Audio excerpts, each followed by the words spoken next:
Members of Council, if I can please have you take your seats.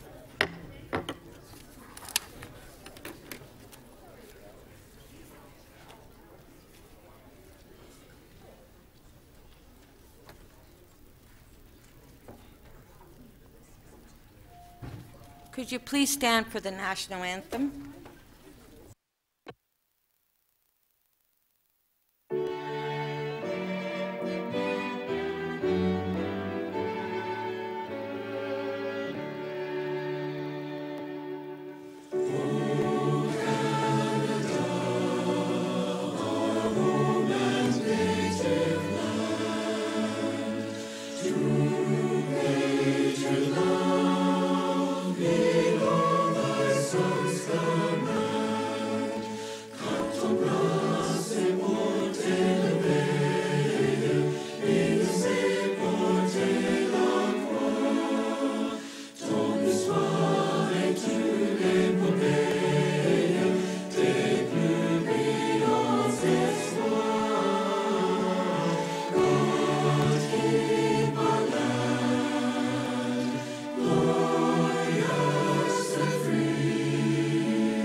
Please remain standing for a moment of silence, and during this time, please remember former Mayor June Rowlands, Johnny Bauer, Stafford Hope, Fatima Scagno, JMDC Barat Nam, Honey and Barry Sherman, Mississauga Councillor Jim Tovey, and the victims of the attack at the Grand Mosque in Quebec City, which Councillor Shan will read out at this time.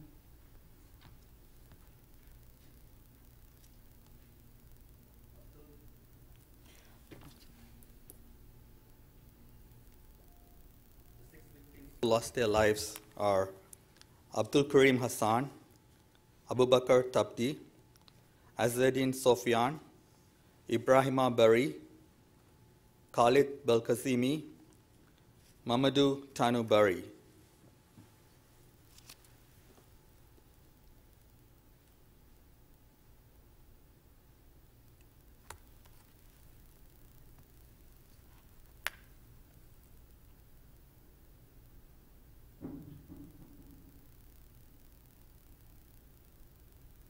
Thank you.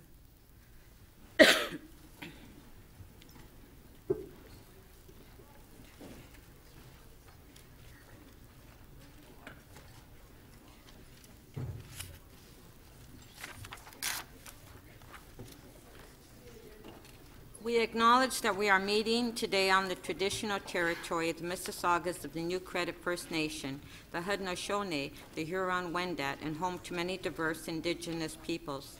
For the benefit of those who are connected to the internet, the City Clerk has posted all of the agenda materials for today's meeting at toronto.ca/council. I will now call for a motion to confirm the minutes. Councillor Bylaw. Yes, Madam Speaker, that City Council confirmed the minutes of Council from the regular meeting held on December 5th, 6th, and 7th, and 8th, 2017 in the form supplied to the members. All those in favor? Carried. Thank you. Members of Council, we have the following administrative inquiry from Councillor Shan before us today. Administrative Inquiry 36.1 on a landfill pile at Oasis Boulevard and 3880 McNichol Avenue. The Executive Director of Municipal Licensing Standards has submitted an answer to this inquiry, which has been placed on members' desks this morning as part of the package of additional materials.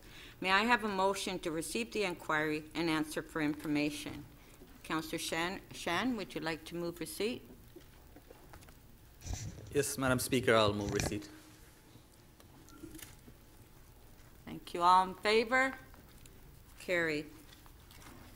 I will now call upon the committee chairs to introduce their reports. The chairs can speak about the reports for up to 5 minutes. Mayor Tory, you have a motion to introduce the Executive Committee report. I do, Madam Speaker. I move that report from meeting number 30 of the Executive Committee listed on the agenda of Council be presented for consideration. And I will just touch briefly on some of the items that we canvassed at the Executive Committee meeting. We first considered a report on the Waterfront Network Transit Plan, and this is a report, of course, that moves us forward on a waterfront transit network from Long Branch and Lakeshore in the west to Queen Street and Woodbine in the east. The two most significant projects within that being the westerly extension of a new exclusive LRT from Exhibition Place to serve the Humber Bay Shores area, where there's been a huge amount of development, some approved by us, by previous city councils, some approved by the OMB, but the bottom line is there's a lot of development there, but without adequate transit. And the second being the connection to the underground transit link between Union Station and Queens Quay, including the exclusive LRT right-of-way along Queens Quay East, where again there is development that has taken place and development that will take place going forward, where transit is much needed to accompany that development.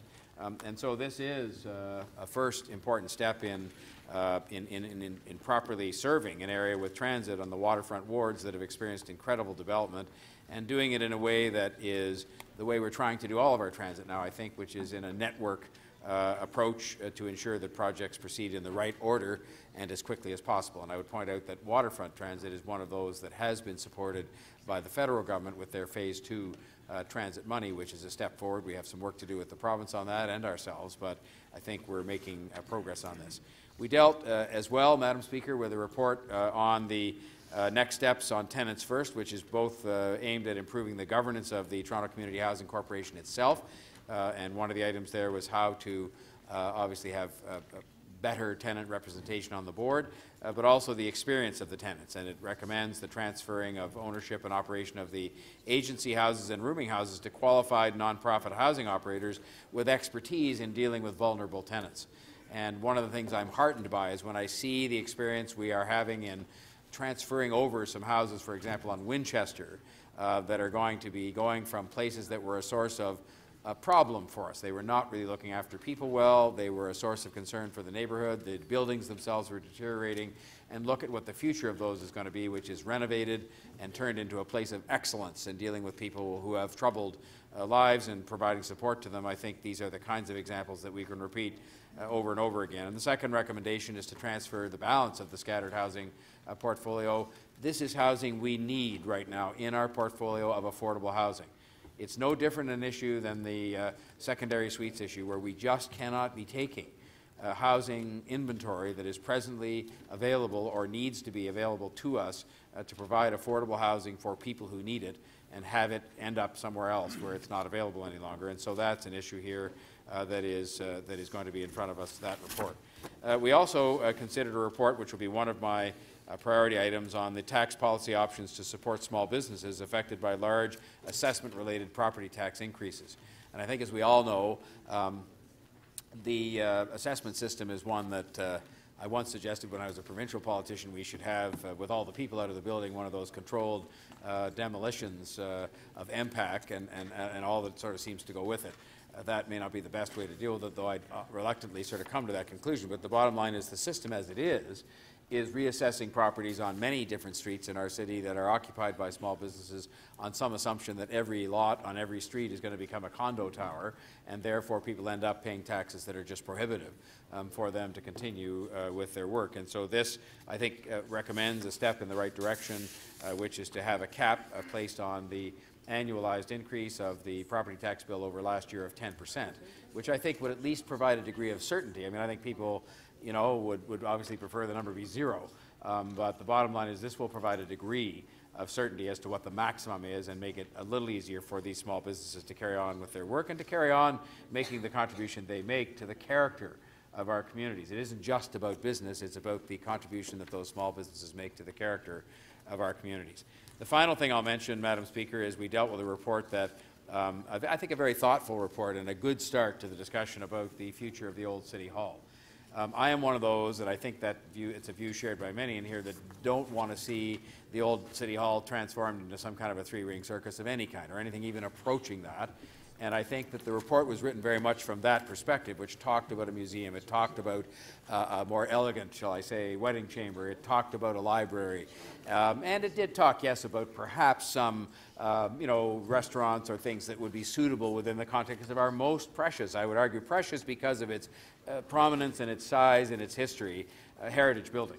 And if we don't do this one right, then what are we going to get right with respect to other heritage buildings? So I think this report is a great start to the discussion. It's a great start to a mandate that lies in front of us that involves restoring and maintaining one of the most historic assets that our city has, of far too few that we actually did manage to preserve. So that will be in front of us today, and I look forward to our discussion of this report and the rest of the agenda that the media just asked me, I'll say by concluding comment. They just said, well, this agenda looks entirely straightforward, and shouldn't this be done in short order? And I said, well, yes, there are issues to be discussed, speeches to be made, questions to be asked, but yes, it is fairly straightforward in that we're making progress, not unanimously agreed upon, but I hope we'll have that kind of discussion over the next couple of days. Thank you, Madam Speaker. Thank you. Councillor Mahavi, you have a motion to introduce the Board of Health report. Well, in the spirit of getting on with business, I'll just move that the report of meeting 24 of the Board of Health listed on the agenda of council be presented for consideration. It is simply the appointment of the Associate Medical Officer of Health. Thank you. Deputy Mayor Minawong, you have a motion to introduce the two civic appointees committee reports. Yeah, I do. That the reports for meetings 18 and 19 of the Civic Appointments Committee listed on the agenda of council be presented for consideration. Thank you. Councillor Pasternak, you have a motion to introduce the Community Development and Recreation Committee report. Yes, thank you, Madam Speaker. That the report for meeting 25 of the Community Development and Recreation Committee listed on the agenda of council be presented for consideration. Thank you. Councillor Thompson, you have a motion to introduce the Economic Development Committee report. Yes, I do, and good morning, Speaker. That the report from meeting 26 of the Economic Development Committee be listed on the agenda of council be presented for consideration. And I just simply wanted to remind members that this week is a BIA week, celebrating the 83 BIAs that are part of the strong network system that is actually supporting Main Street in Toronto, and that the BIAs are a first in the world. It was established here in Toronto, and they are now throughout the world in varying places in terms of creating opportunities for those citizens. And I know that there's an event tomorrow at the break that members are invited to by Tabia. Thank you.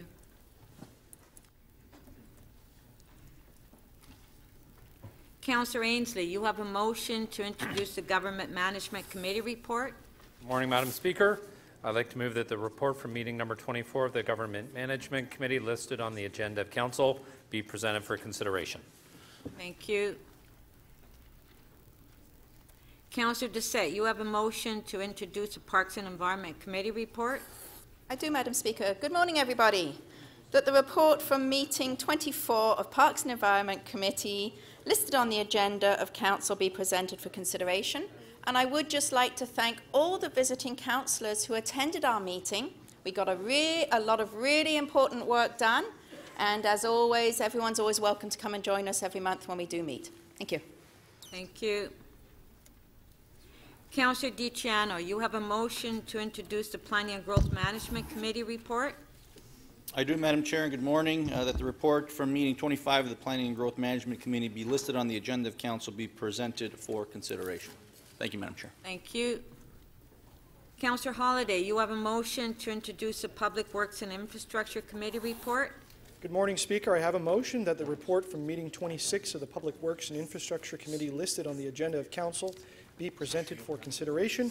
I'll take a moment to remind members of the two items that came from this Public Works and Infrastructure meeting. The first is preparing the City of Toronto for automated vehicles. I had a very long discussion at Public Works, and we talked about what the future holds. And the takeaways are two things. First, that things will change a lot in the City of Toronto as automated vehicles come in. And the second is there is a lot of uncertainty on what it will look like, and both celebration and concern about how things will change. The second report is one that is extremely important, and that is on the Metrolinx Eglinton Crosstown LRT, the extension of the roadway closures. As we know, this is a significant civil works and has resulted in significant road closures to facilitate the construction. And I would urge members to take notice of what we'll be approving today. And I'll also remind members that we do have an outstanding deferred item, which is PW 25.10, which is the Vision Zero Road Safety Plan update. And I thank you for that. Thank you.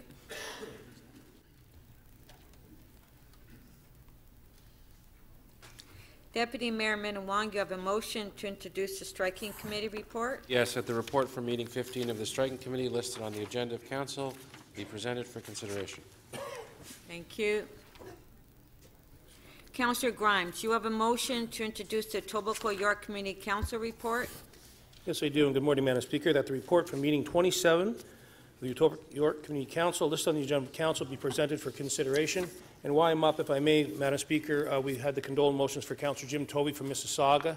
I would like in a public forum to give my condolences to his wife Lee and their family. I think many council members here know Jim from his work from the TRCA and the great work he's done on the waterfront, Inspire Lakeview. It's a fabulous project Mississauga is working on. We shared a park, Marie Curtis Park, Councillor Tovey and I, and we didn't have a line down the middle. We shared it together, and he was just a great, great councillor to work with, and I did want to give condolences to his wife Lee and the city of Mississauga. Thank you. Councillor Ajamari, you have a motion to introduce the North York Community Council report. Thank you, Speaker. That the report from meeting 27 of the North York Community Council listed on the agenda of council be presented for consideration. Thank you. Councillor Holland, you have a motion to introduce the Scarborough Community Council report. Yes, good morning, Madam Speaker. That the report from meeting 27 of the Scarborough Community Council listed on the agenda of council be presented for consideration. Thank you. Councillor Wong Tam, you have a motion to introduce the Toronto and East York Community Council report. Yes, good morning, Madam Speaker, and good morning, councillors. I'd like to move that the report from meeting 29 of the Toronto and East Shore Community Council listed on the agenda of council be presented for consideration. Thank you. Councillor Layton, you have a motion to introduce the new business and business previously requested from city officials. Yes, thank you very much, Madam Speaker. That new business and business previously requested from city officials listed on the agenda of council be presented for consideration. Thank you. All those in favor of the motions, recorded vote.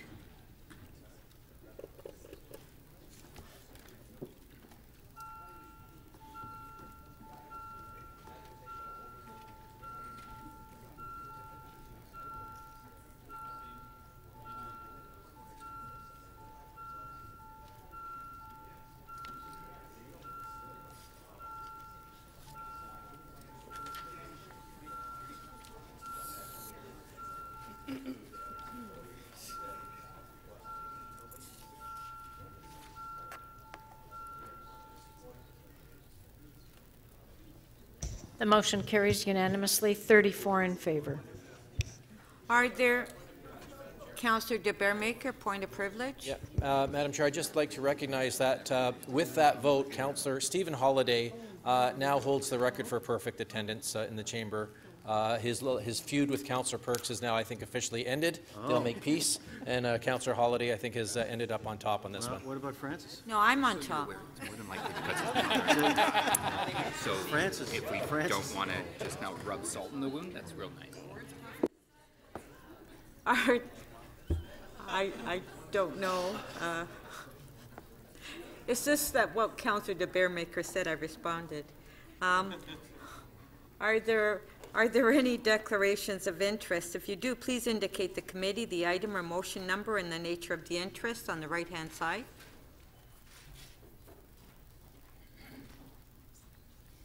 Councillor Pasternak.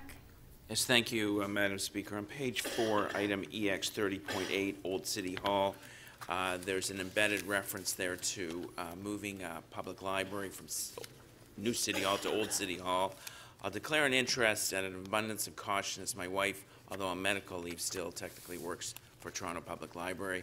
I would like to participate in that discussion, so I would ask that when a vote is taken, you take out the library suggestion, and we vote on it separately. I don't know. I'll have to.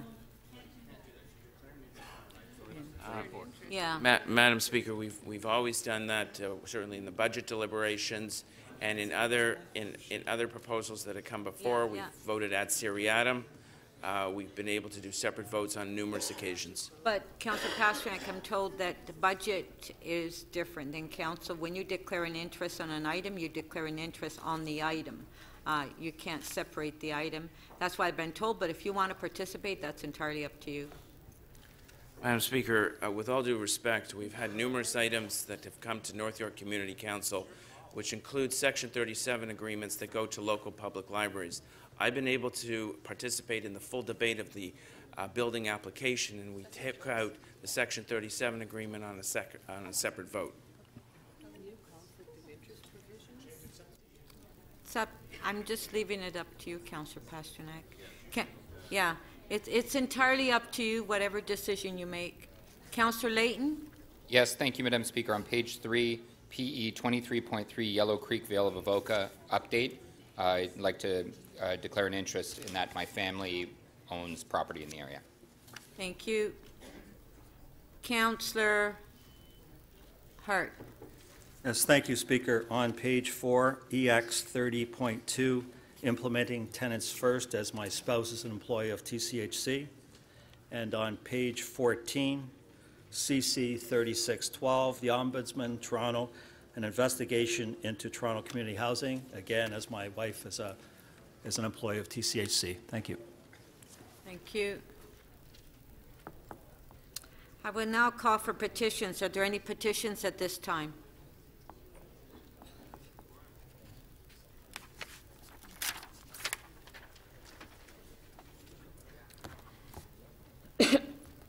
Members, I will now review the order paper. We have 12 deferred items on this agenda. Items EX 2912, EX 2923, CD 24.9, ED 25.3, ED 25.5, GM 23.8, PE 23.3, PW 25.10, EY 2373, EY 2540, NY 26.2, and MM 36.1. The details of these deferred items are listed on page 3 and 4 of the order paper. The Mayor has designated the following items as his key matters for this meeting. The first key item will be the item CD 25.5 on the shelter services. The second key item will be EX 30.5, headed Tax Policy Tools to Support Businesses. These will be our first and second item of business today. I also propose that the following deferred items be considered together. Item EY 2373 on draft approval of condominium 2522, 2542 Keel Street, integrity, transparency, accountability, and fairness in the planning process, and item EY 25.40 on status report on 2522, 42 Keel Street, draft plan of standard condominium application. Notices of these motions are scheduled to be dealt with at 2 p.m. tomorrow, only if the Mayor's key item has been completed. I propose that City Council set a time for a closed session if required later in the meeting. Members of Council, before I take additional holds, wish to advise Council on 2 matters that should be withdrawn from the agenda. I also need to make a ruling. First, I have been advised by the City Solicitor that item CC 36.11, a pending report on a request for direction regarding 400 Front Street, will not be coming to this meeting. That item will be withdrawn from the agenda. The City Solicitor has also advised that members' motions MM 36.2 requesting attendance at the Toronto Local Appeal Body hearing for 821 Carlisle Avenue, appeal of Committee of Adjustment decision was dealt with under delegated authority during the council recess period in December. That item is now redundant and will also be withdrawn from the agenda. Last, I wish to rule on items SC 27.12 regarding a lane designation of Victoria Park Avenue and Dawes Road. Staff have reviewed this matter and have advised me that this item falls within the jurisdiction of more than one community council and should have been submitted to the Public Works and Infrastructure Committee. As a result, I'm ruling this item out of order in its current form. The city clerk will submit this matter to the Public Works and Infrastructure Committee for consideration. Okay, we'll go through the agenda. Page 3. Councillor Holliday. Thank you, Madam Speaker. I wish to hold ED 25.3, one-year extension of contribution agreements for cultural grant recipients. Thank you. I'm sorry, which item? ED 25.3, page 3. Oh, I'm sorry. Yes, sorry. Thank you. Fifth item, yep. Yeah. Councillor Mihevik. Yes, you will note that EX 29.12 is held in my name, deferred from last month. I'm happy to release it. Okay. On page 3, EX 29.12. Maybe you can read the heading. TO Prosperity, Toronto Poverty Reduction Strategy, 2017 report and 2018 work plan. All is good to set the stage for 2019 and beyond with this report. So Councillor Mihevik is releasing it. Recorded vote.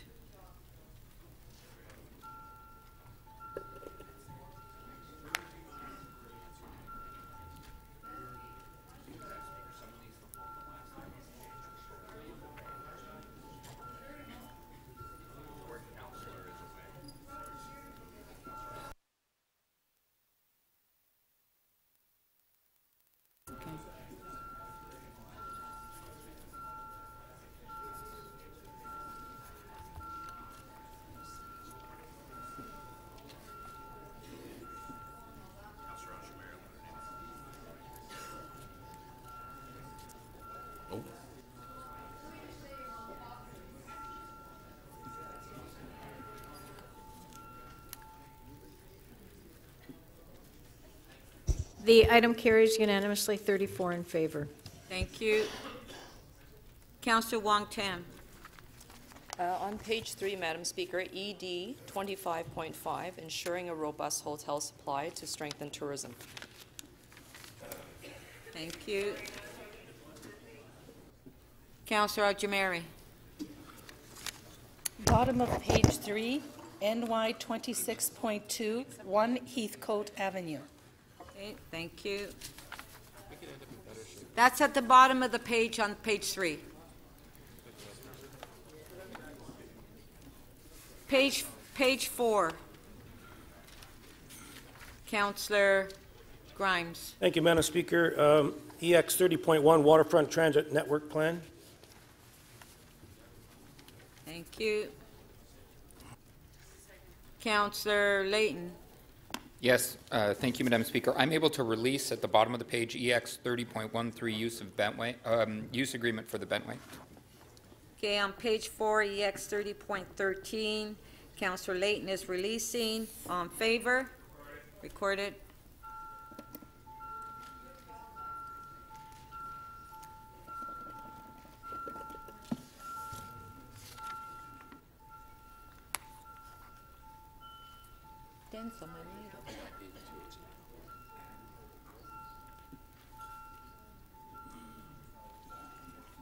Councillor Mallow, please. Councillor Wong Tam.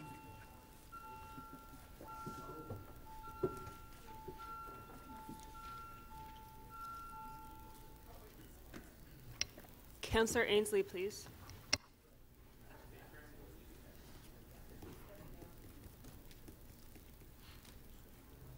The item carries unanimously, 33 in favor. Councillor Ainsley.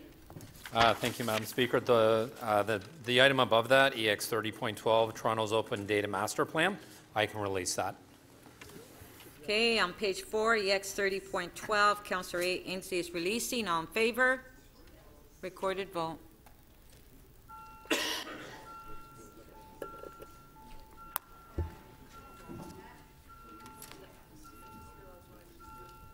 Councillor Layton, please. Councillor Wong Tam.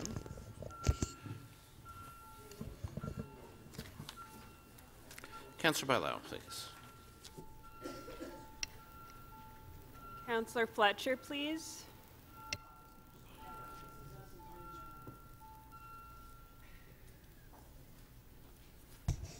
The item carries unanimously, 35 in favor.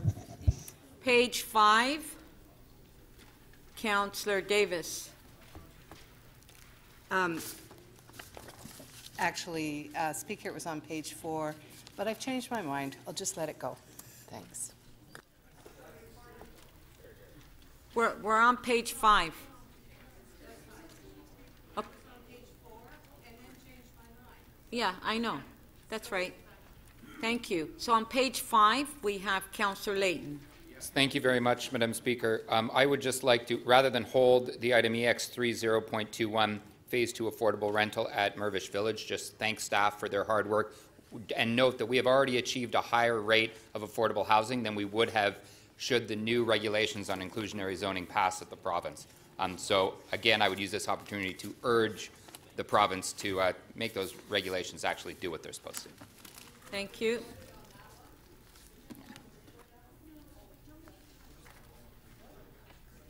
All right. So we'll go to page 6.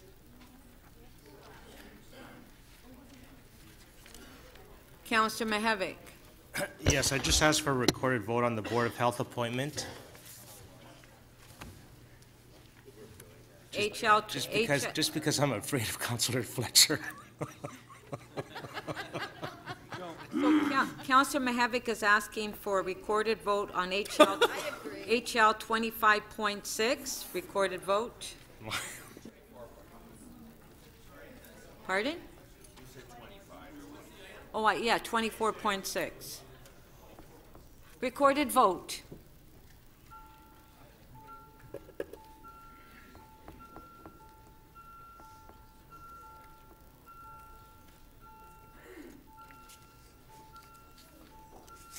Councillor Wong-Tam, please.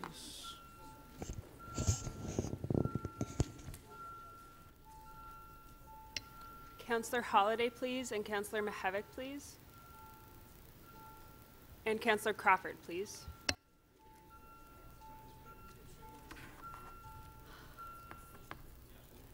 The item carries unanimously, 35 in favor. Okay. Page 7.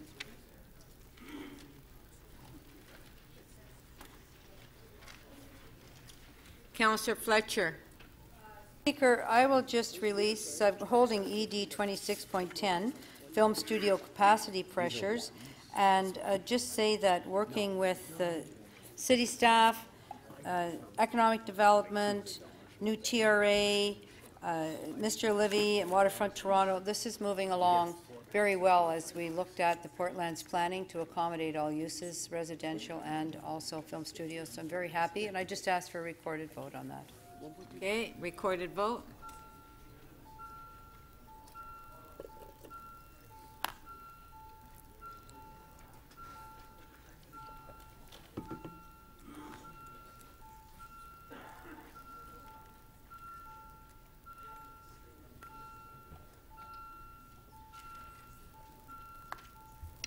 Councillor Crisanti, please.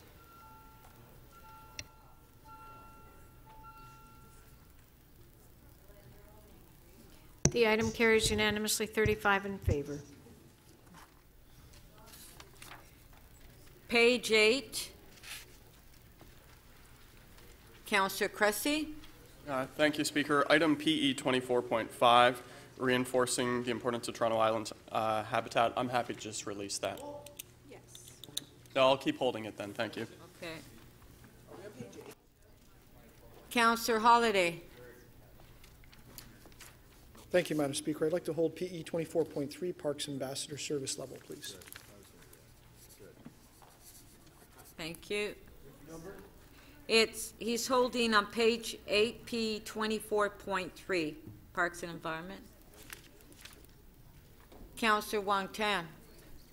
Thank you very much, Madam Speaker. Councillor Holliday just held the item that I would have wanted to hold, so we'll just keep an eye on it.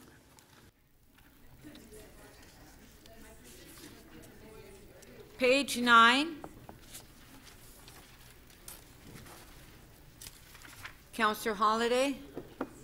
Yes, thank you, Madam Speaker. May I request a recorded vote on UI 27.10, application to remove a private tree, 1738th Street. Okay. we see the recommendation on the screen? It's good. Okay, so on page 9, EY 27.10, Councillor Holliday is asking for a recorded vote. It's a yes.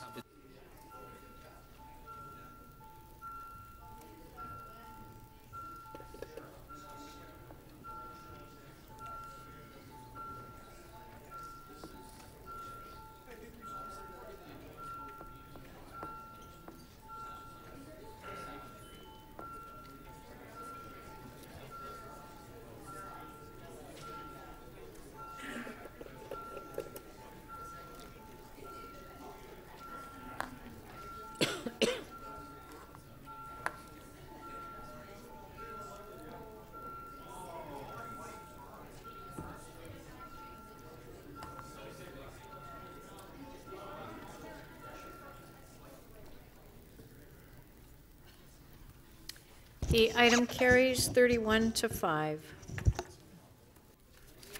Page 10.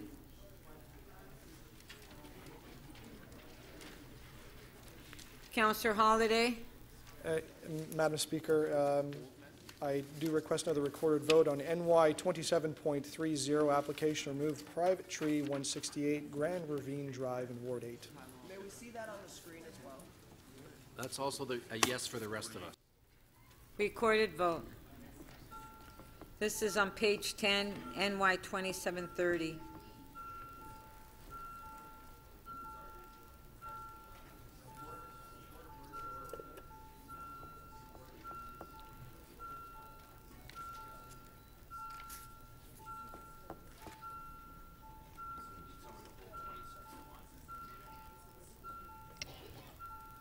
Councillor Cole, please. Councillor Lee, please.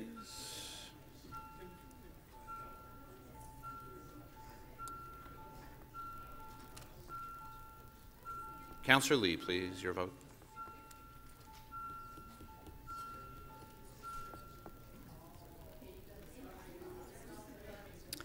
The item carries 33 to 3. Councillor Cole. You're still BFF number 2. Thank you, Madam Speaker. We're waiting for a report from planning, so I'd like to hold item North York 27.1, final report on 35 and 37 Jane Osler Boulevard. Okay, thank you. We deal with the tree in North York. Page 11.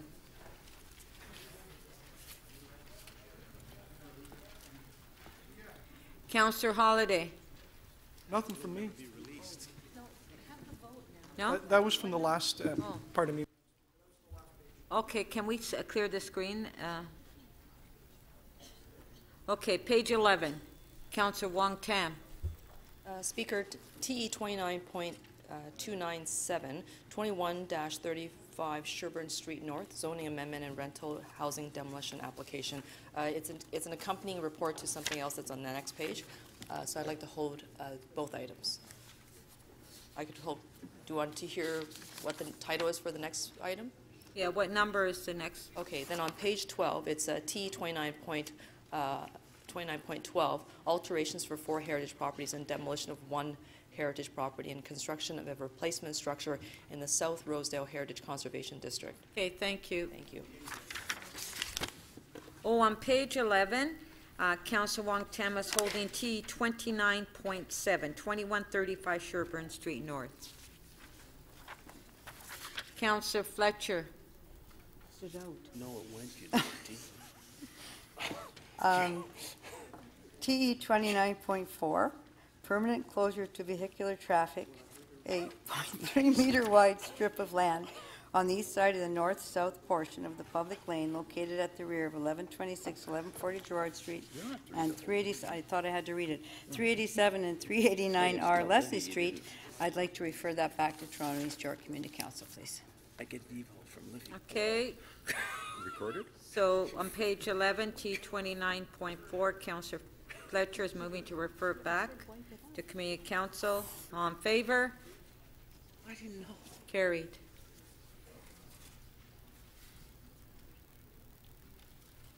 Okay. Page 12. Counselor Holliday. Thank you, Madam Speaker. Just one more. TE 29.25, two-thirds down the way of the page. Application to remove a private tree, 16 Cornish Road. Just wish to have a recorded vote. Thank you. Okay, recorded vote.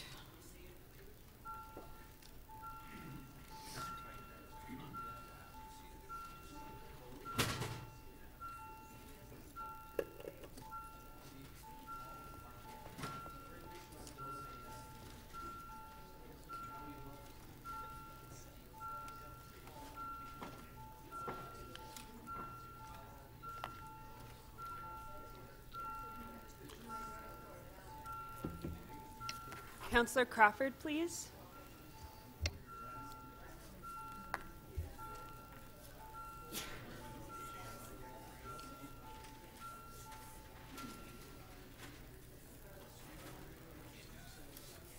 The item carries 33-3. Counselor Troisi. Thank you, Madam Speaker. TE 29.54, construction staging area, 81 Bay Street. I have a quick technical amendment from staff. Does the staff have it? Okay.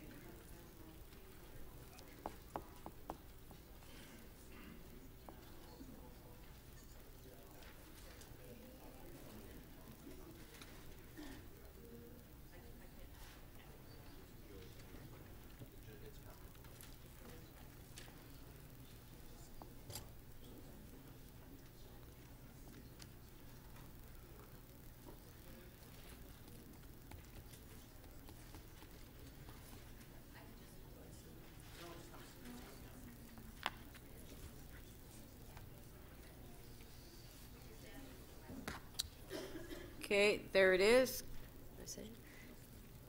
So you would like to move that amendment?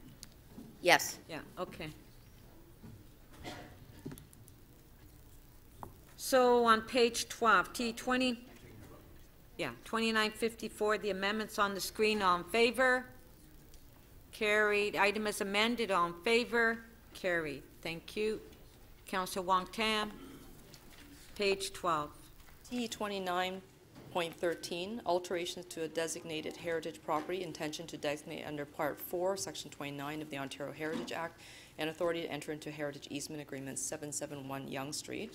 That's the first of two. The second item, Madam Speaker, is TE 29.19. It's an accompanying report to the first one. 767-773 Yonge Street, zoning amendment application request for directions report. Thank you. Mayor Tory? Oh, thank you, Madam Speaker. Item TE 29.50 on page 12, construction staging area, 143 Avenue Road. I'd like to hold that, please. Okay, thank you. Councillor Cressy? Thank you, Speaker. On page 12, item TE 29.15, the area generally bound by Bathurst Street, Blue Jays Way, Front Street, and so on. I'm happy to release that. Okay, on page 12, T 2915, Councillor Cressy is releasing. On favor? Carried. Page 13.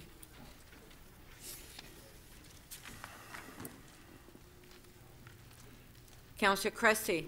Thank you, Speaker. On page 13, item TE 29.100, 49 Spadina Avenue. I'd like to hold that as we're waiting for a staff report. Thank you. Okay, page 14. Oh, yes, on page 13, CC 36.2, if I could have somebody hold it. Okay, Councillor Fragadakis.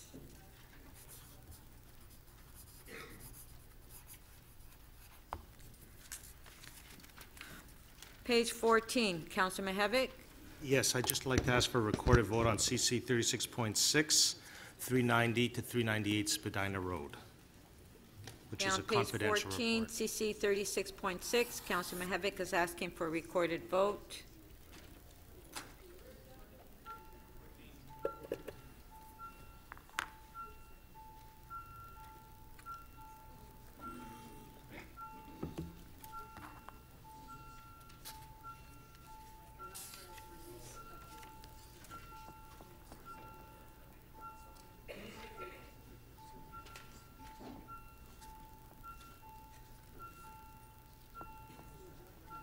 Councillor Wong-Tam, please. Councillor Shan, please. And Councillor Davis. Councillor Crawford, please.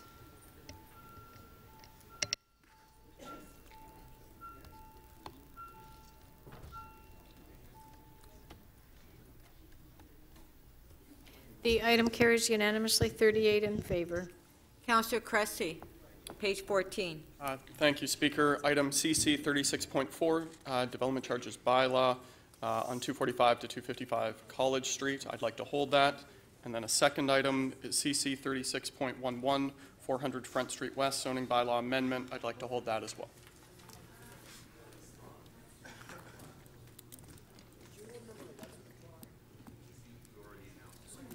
Oh, yes.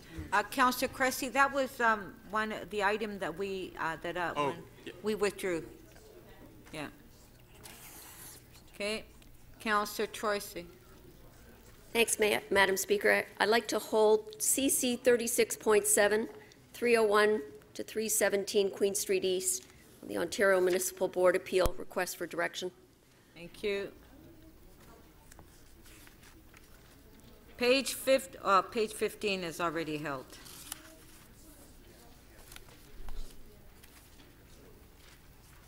Councillor Wong-Tam, is your name for what page? It's on page 14, Madam Speaker. Page 14? Yes. Item CC 36.8, 203 Jarvis Street, zoning bylaw amendment application request for direction, as well as CC 36.10, 100 Davenport Road, request for directions regarding an Ontario Municipal Board hearing. Councillor Grimes. Thank you, Madam Speaker. I was on page 15. I have a CC 36.15. I can release that when I have an amendment. I don't think it'll be contentious at all. Does staff have your amendment? I believe they do. Okay. It's Long Branch neighborhood character guidelines. So, City Council requests that the neighborhood character guidelines adopted by Council be used by home builders, the community, city staff, committees, and appeal bodies to provide direction in their decision-making as they develop plans, review applications for redevelopment and/or enhance the public realm. I'd just like very quickly to thank Councillor Fillion for his help on this, and I'd like to thank city staff that did an amazing amount of work to bring this forward. So with that, I'd ask you to support that amendment. Okay, so on page 15, CC 36.15, Councillor Grimes has an amendment on the screen. On favor, recorded vote.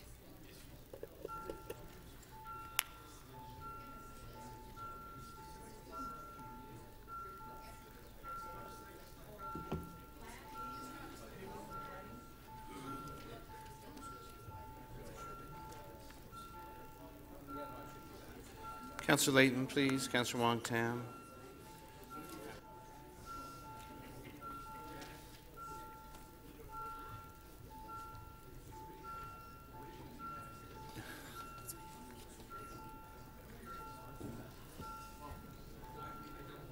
Deputy Mayor Minawong, please. Councillor Bailao, Councillor Thompson, Councillor Carroll.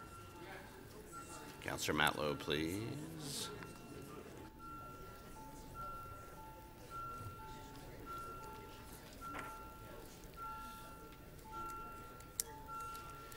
Councillor Matlow, Councillor Thompson, Councillor Bailao, please.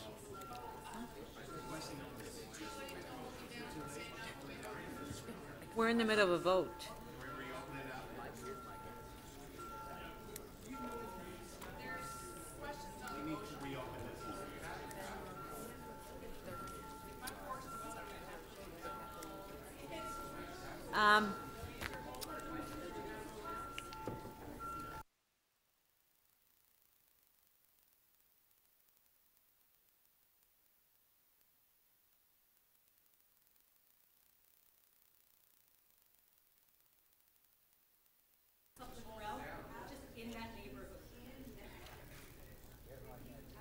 Okay.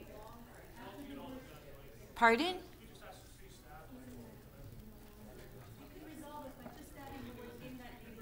Okay, just a sec.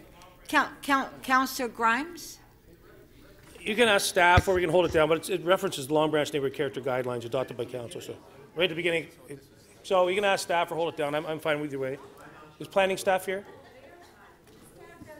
Okay, Councilor Grimes, rather than go into a debate, let's hold the item down. Good, Okay. good. All right. So just cancel that vote. The end, and I'm good. In that neighborhood. If you add that to the end, enhance the public realm in that neighborhood, and I'm good. So can you If change? you're good, I'm good. Change the wording on that? Are you okay with that? I just got to add in that neighborhood, and it's good. Okay, just a sec. Okay, there is there it is. It's been corrected. Is everybody go. okay with that Yes. now? Okay, let's try the vote again on the amendment. Pardon? Yeah, we're going to start a new vote because the other vote was canceled. Please, too noisy. Recorded vote. Members, because we canceled a vote, your buttons might be lit up, so would you please make sure you voted on this motion that's before you?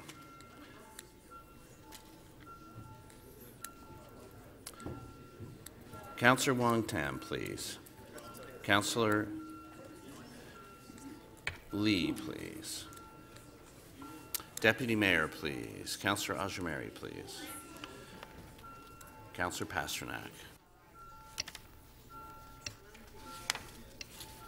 Councillor Fletcher, please.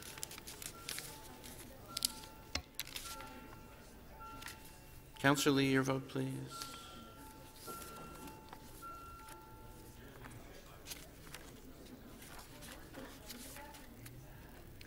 The amendment carries unanimously, 38 in favor. Item as amended, all in favor? Recorded vote. There's a lot of noise in the council chambers. Please, if I can ask members of council, please. There.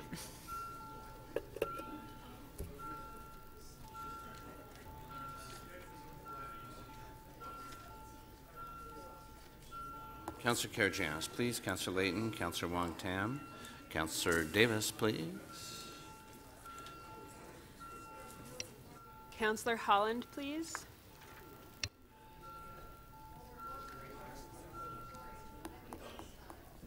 The item as amended carries unanimously, 38 in favor. Councillor Carroll. Thank you, Madam Speaker. I apologize. I missed something in my notes. With your indulgence, if we can go back to page 9, if I can hold EY 27.1. What's the item? It is final report, 3002 to 3014 Islington Avenue. What was the item again? Sorry, Councillor Carroll. On page 9, EY 27.1. Okay. 3002 to 3014 Islington Avenue. Okay. Islington Avenue. Councillor Cressy. Thank you, Speaker, and my sincere apologies, but I missed an item I meant to release on page 4, item EX 30.2, implementing tenants first. So you'd like to release that? Okay, Yes. so Councillor Cressy would like to release on page 4, EX 30.2, recorded vote.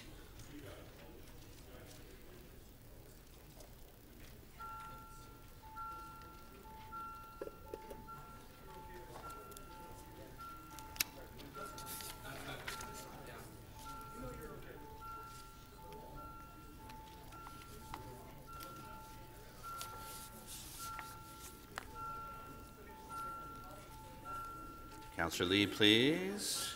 Councillor Shan. Councillor Layton, please. Councillor Filion and Councillor Fragadakis, please. And Councillor Palacio, please.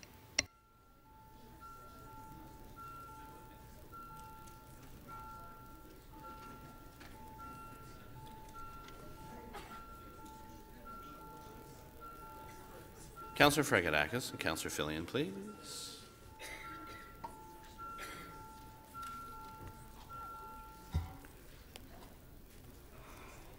The item carries unanimously, 37 in favor. Councillor Davis. Okay, I've got to stand up. Thank you, Speaker. I hope you'll indulge me going back to page 5. And the item is EX 30.17, Review of Code of Conduct for Members of Local Boards. And it would be good to have the Integrity Commissioner here and have it timed when we get to that. Yeah, when we get to that, you can move that.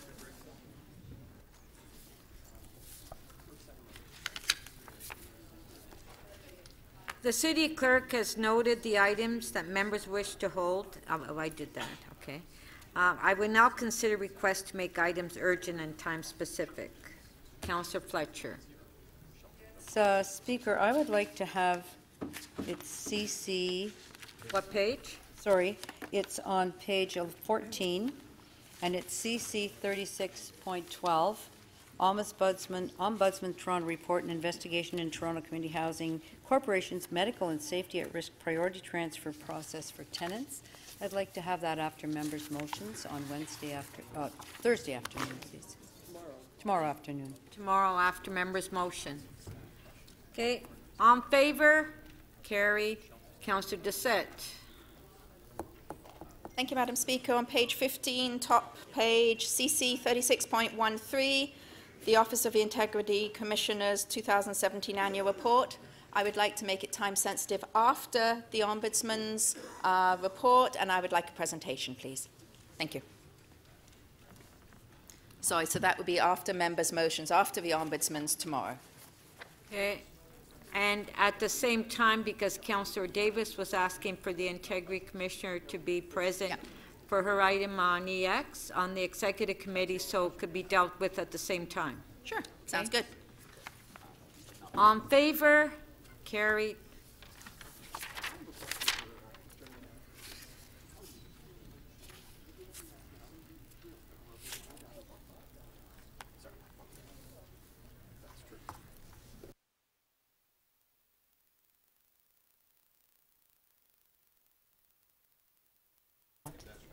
Okay. Okay, all those in favor of adopting the order paper and all items not held, recorded vote.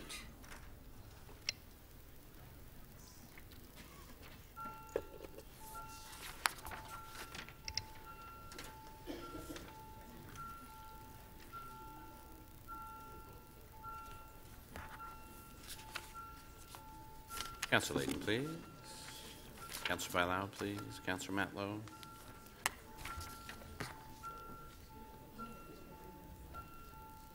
Councillor Carmichael Greb, please. Councillor Mihevik, Councillor Cole, Councillor Councillor Holland, please. Councillor DiCiano, please.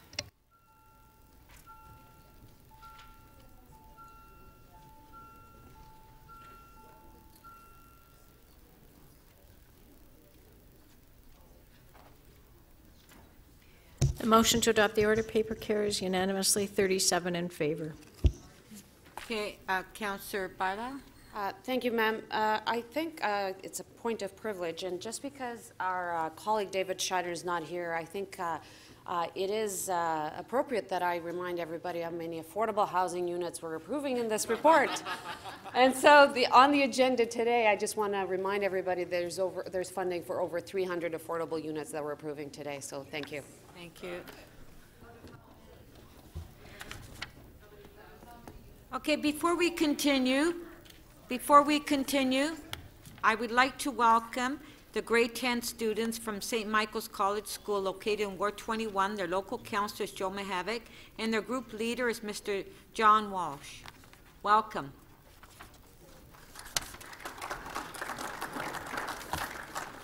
Councillor Cole, you had... Councillor Cole? Yes. My mic on? Yes? My mic on? Oh. Okay. Yeah, your mic's on. Just. You're not in yours. Come on over here. You're not at your desk. You know what? It must be because I'm nervous because my former football coach, Mr. John Walsh, is in the audience. So, under his watchful eye, another fumble right here. So, want to extend that welcome to the whole class from St. Mike's. Thank you. Members of council, I want to stress the importance of preparing your motions in advance. The clerk staff are here to help you prepare your motions. In particular, if you intend to move a motion during the release of holds, I will insist that your motion be prepared in advance and given to the clerk. If you do not have your motion ready, I will not recognize you. I'm also reminding members that you must state your motion first before you speak to it. Members, City Council follows a routine for the processing and adding of any motions without notice during the meeting. Please remember that a motion without notice must include a reason for urgency. If you have an urgent motion without notice you wish to bring forward at this meeting, please give your motion to the City Clerk's staff.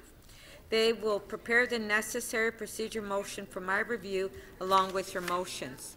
The Chair must agree the motion is urgent before you can speak leave to introduce it at this meeting. It will require 30 votes to add a motion without notice to the agenda during the meeting. Motions added to the agenda in this way are not subject to a vote to waive referral to a committee or agency. I will be reviewing all motions carefully and will advise council after each recess which motions need a motion to add to the agenda. We will now go to the Mayor's first key item, which is CD 25.5.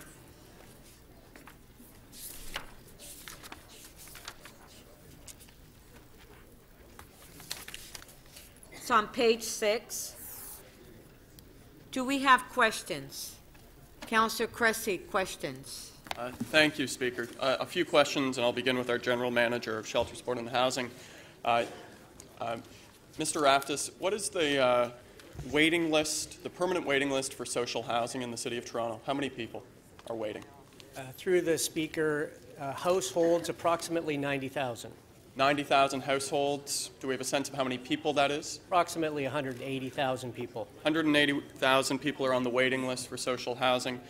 What about supportive housing? Is there a provincial waiting list? Is there the provider of supportive housing? Is there a provincial waiting list for access to supportive housing, the next rung on the housing ladder? Through the Chair, there is provincially funded supportive housing, and currently there's approximately 13,700 people on that waiting list. 13,000. Do we have a sense of how long that could take for everybody to find the supportive housing who need it? So I don't have data on the length of stay, but I would think that it is years. All right. So 180,000 waiting for permanent social housing, 13,000 people waiting for supportive housing. Now that we then move into the next ladder being our shelters and drop-ins. Councillor Christie, sorry to interrupt. I'm put your time on hold. Thank you. If I can please ask members of council and staff, please try to keep it down. It's too noisy in the council chambers. Okay, Councillor Cressy. Do we have a sense of how many people, for example, in last week or last night, are currently using our shelter and drop-in services? The whole from shelter to drop-in to warming centers, how many people on a nightly basis are using those? Through the Chair, last night there were approximately 5,800 individuals in the shelter system, and in winter respite there were 561 last night. So 5,800 plus 500, so 6,300 people. All right, so 180,000 people waiting for permanent housing, 13,000 waiting for supportive housing, and 6,300 looking for drop-in or shelter support. We have a 90% target to ensure that everybody who wants to find a bed can find one. Have we reached that 90% target this year? Through the Chair, no, we have not. Okay. And has there been an increase in people seeking access to our shelter support services, be it drop-ins or warming center or shelters in the last number of years? Through the Chair, over the last 10 years, the number of shelter spaces that have been used has been approximately 4,300 plus or minus 5%. In the last 18 months, that has gone up to about 6,000. So it's been approximately 40% increase in the last 18 months. Okay. We are currently, on the shelter side, we've touched on the numbers on supportive housing and permanent, but on the shelter side, we're currently looking for new shelter sites. How many shelter sites have we evaluated in the last year? Through you, Madam Speaker, so it's well over 200 sites that we've looked at, which is a combination of city-owned sites, as well as privately owned sites. Okay, so we've looked at more than 200. Of those more than 200, how many have we assessed could be used?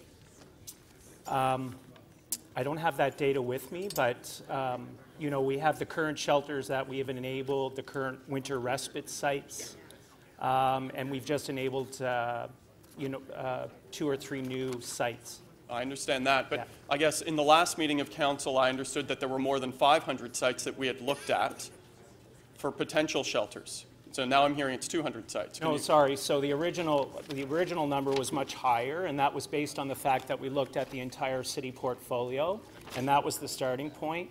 We then pared it down to put land aside versus properties with buildings. Then we looked at what were vacant properties, and then we expanded that to include privately held properties. Okay, let me rephrase the question. Are we having a hard time finding shelter sites? I guess I'll go to our GM of SSHA. Through the chair, yes, it has been difficult over the years. Although working with our colleagues in real estate, we've put together a SWAT team. In the last 6 months, we've had much greater success, and we do have a number of sites that look very promising for the coming year or so. Are there any city bylaws that place restrictions on our ability to identify and purchase sites for shelters? Yes, there are restrictions. So as we identify sites, we go through a process by which we assess various different things, including the attributes of the property, relative to bylaws and the building attributes itself. Is there a city bylaw that states that shelters have to be on major or minor arterials and are not permitted in neighborhoods? I believe that's correct. All right. Then I'll go to our city planning officials and say, is there a report coming forward looking at updating and changing those bylaws to make it easier to locate shelters? Through you, Madam Chair, in response to the request from City Council, City Planning staff are looking at permissions for shelters in neighborhoods. We're doing a study, and we're targeting a report for May of this year. Thank you very much. Councillor Kelly, questions? Thank you, Speaker. A few years ago, I remember talking with the expert of the day about the waiting list. And I think I remember him saying that the waiting list could be outdated because it's so old. Does that still hold today? Through the chair, this year we went through an exhaustive process to update that waiting list.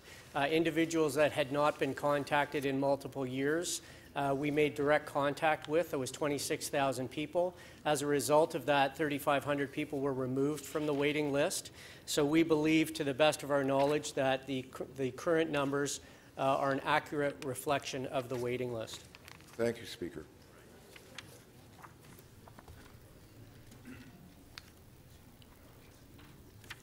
Councillor Matlow, questions? One of the rationales that I heard from activists and service providers over many months when they were requesting the armory be used as a respite, and which they felt ignored by, was that while we're looking at sort of system needs across the city, there are geographical needs. So there's neighborhood by neighborhood needs, and that there are people, the Lower East End, for example, who will not go to the Better Living Center even if they're given a token or a taxi chit because of various needs in the community that they're in. What are we doing to look at local neighborhood needs rather than just looking at percentages across the city, if any? Through the chair, so we have developed a new model to look right across the city at all neighborhoods where there is a need for shelter services, and we are actively meeting with individual councillors to explain this process, to get feedback regarding their individual wards. And we're also working very closely with the Toronto Alliance to End Homelessness, which is an organization that represents, it's the largest organization that represents the homelessness serving community on these issues. Another issue that comes up consistently when I speak with, especially youth who are living on our streets, is that they don't feel safe in the shelter system we have today. whether it be their belongings or their person. And, you know, a young woman I met sitting on our streets near Yonge and St. Clair, and there's been a growing issue around Yonge and St. Clair in Midtown Toronto.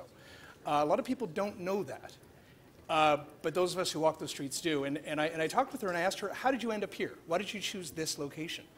And she said, if you go into many of the shelters downtown, the environments there are either bad or, I think we all know, like the Seton House example, it feels more like a penitentiary. What is being done, if anything, to improve the conditions within the existing shelters to make them more humane and more hospitable and safe for those who we're trying to provide for? Through the chair, safety is a top priority for the organization. We have recently entered into, we've recently put forward a new model that was approved by council, where new shelters that are approved going forward into the future will not have more than 90 individuals. They will have wraparound services associated with them, and also we're piloting health supports in 5 of those new shelters. Seton House is a great example of a model that we believe does not work.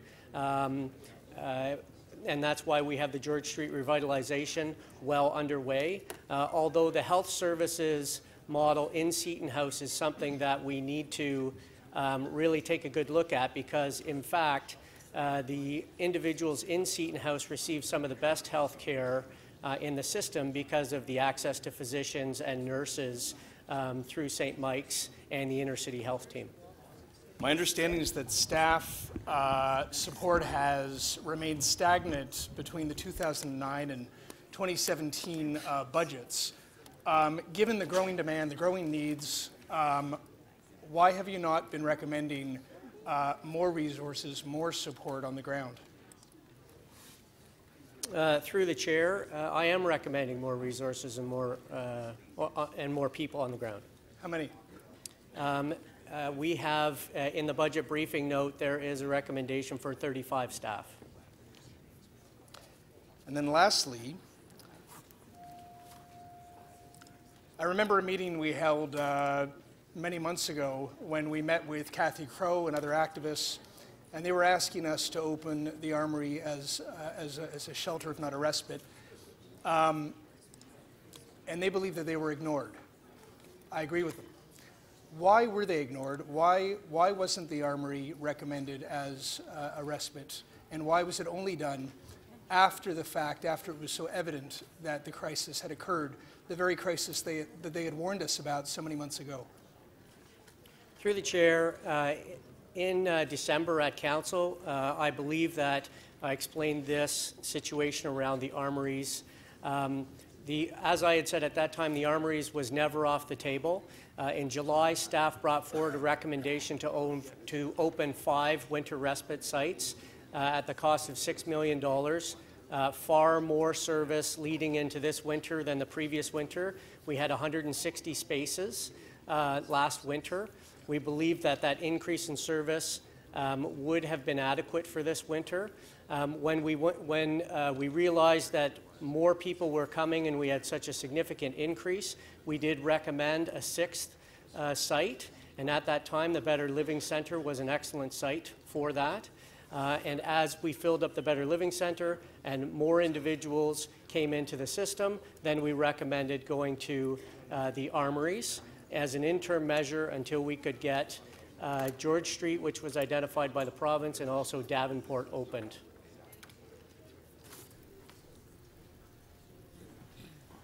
Councillor Pasternak. Yes, thank you. Thank you, Madam Speaker. I'm just going to follow up on some of Councillor Matlow's motions. Staff didn't recommend the Armory because it was a third-party site in which we didn't have control over. Was that not one of the sort of the core reasons on why we weren't going in that direction originally? Through the chair, the Armory is always on the list. It was just down the list for a number of reasons. One of those would have been that it was not owned by the city, also that it had an active military workforce within that particular building, and the other sites that we chose higher up on the list did not. So we had given fact-based, sound reasoning on why we weren't going into that site on a fast-track basis or putting it to the top of the list. Now, shortly after we moved 100 or so homeless people into there, and it is a good site from a physical plant point of view, we were told we had to be out by the 29th of January. Is that approximately the scenario that? Through the chair, that's correct. So didn't your words of caution actually come to fruition? It was high risk to put vulnerable, risky people who have insecure housing arrangements into an unstable third-party site that we could not control. Through the chair, as we continued to have more individuals come to us for shelters, we believe that as an interim measure, that site was a reasonable site. We used it as an interim measure until we could open up other locations. And we have opened up those other locations, and they are working very well. But is our job to reduce insecurity and disruption in the lives of those who are homeless? Through the chair, certainly we are trying to provide the most stable environment for our clients. Okay, thank you very much.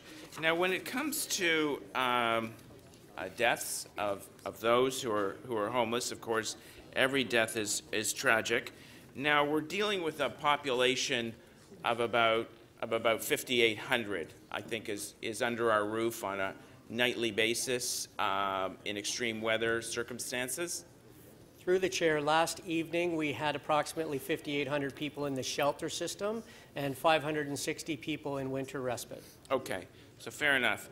So if you took any cluster of the population at random, 6,000 people, would they suffer from any kind of number of medical conditions? Would any number of them pass away from various unexpected or expected medical calamities? Couldn't you say that no matter what group of 6,000 you're taking out of the city, you're going to have fatalities or deaths or as tragic as they may be?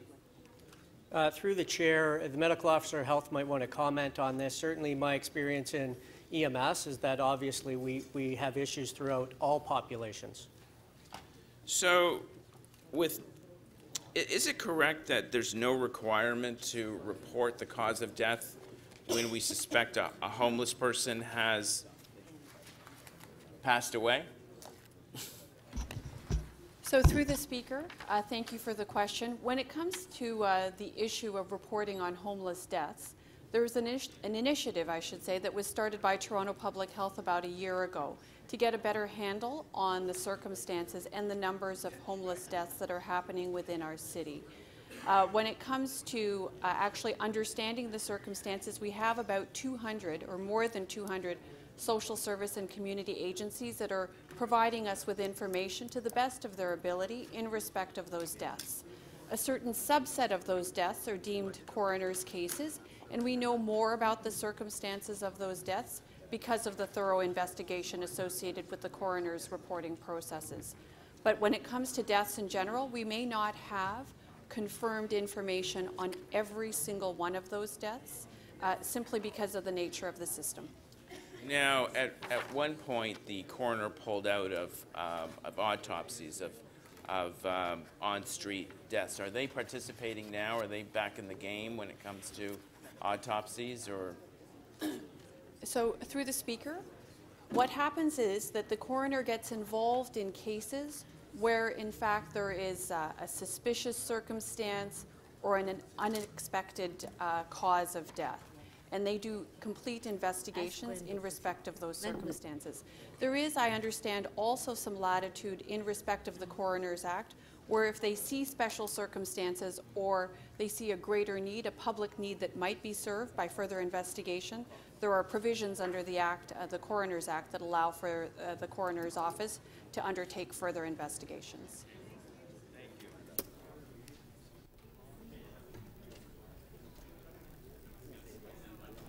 Councillor Campbell. Thank you, Madam Speaker.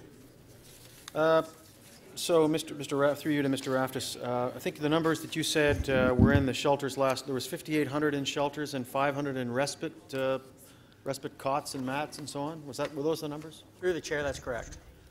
Do we know, what do we know about these individuals in terms of where they're from, where their origins? Do we have that kind of data, or are we collecting that kind of data? I think this question's been asked before. Through the chair, we try to collect data through our shelter information and management system.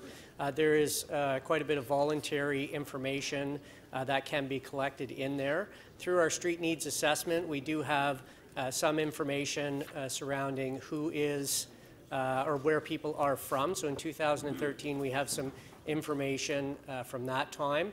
We are undertaking a new point in time count in April of 2018 that should provide us with more information regarding where people are from.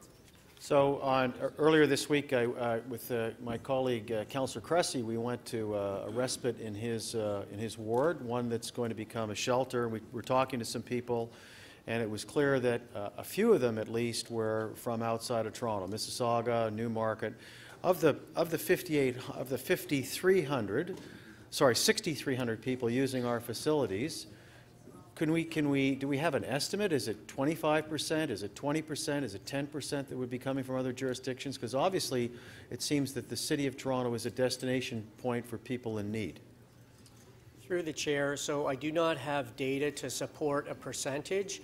I can say anecdotally through my own visits to many shelters and winter respites that there is a population of people from outside of Toronto using them. And do they come? I mean, this is probably a rhetorical question, but is it not true that they're coming to Toronto because we provide the facilities that they need and their jurisdictions do not? Through the chair, I would think that in some cases that is true. And what discussions do we have with the province about this matter in terms of, and what supports are provided by the province? Through the chair, so we do have executive level discussions regarding this particular issue, and those are ongoing. And what financial support do we get from the province for this issue, this particular matter?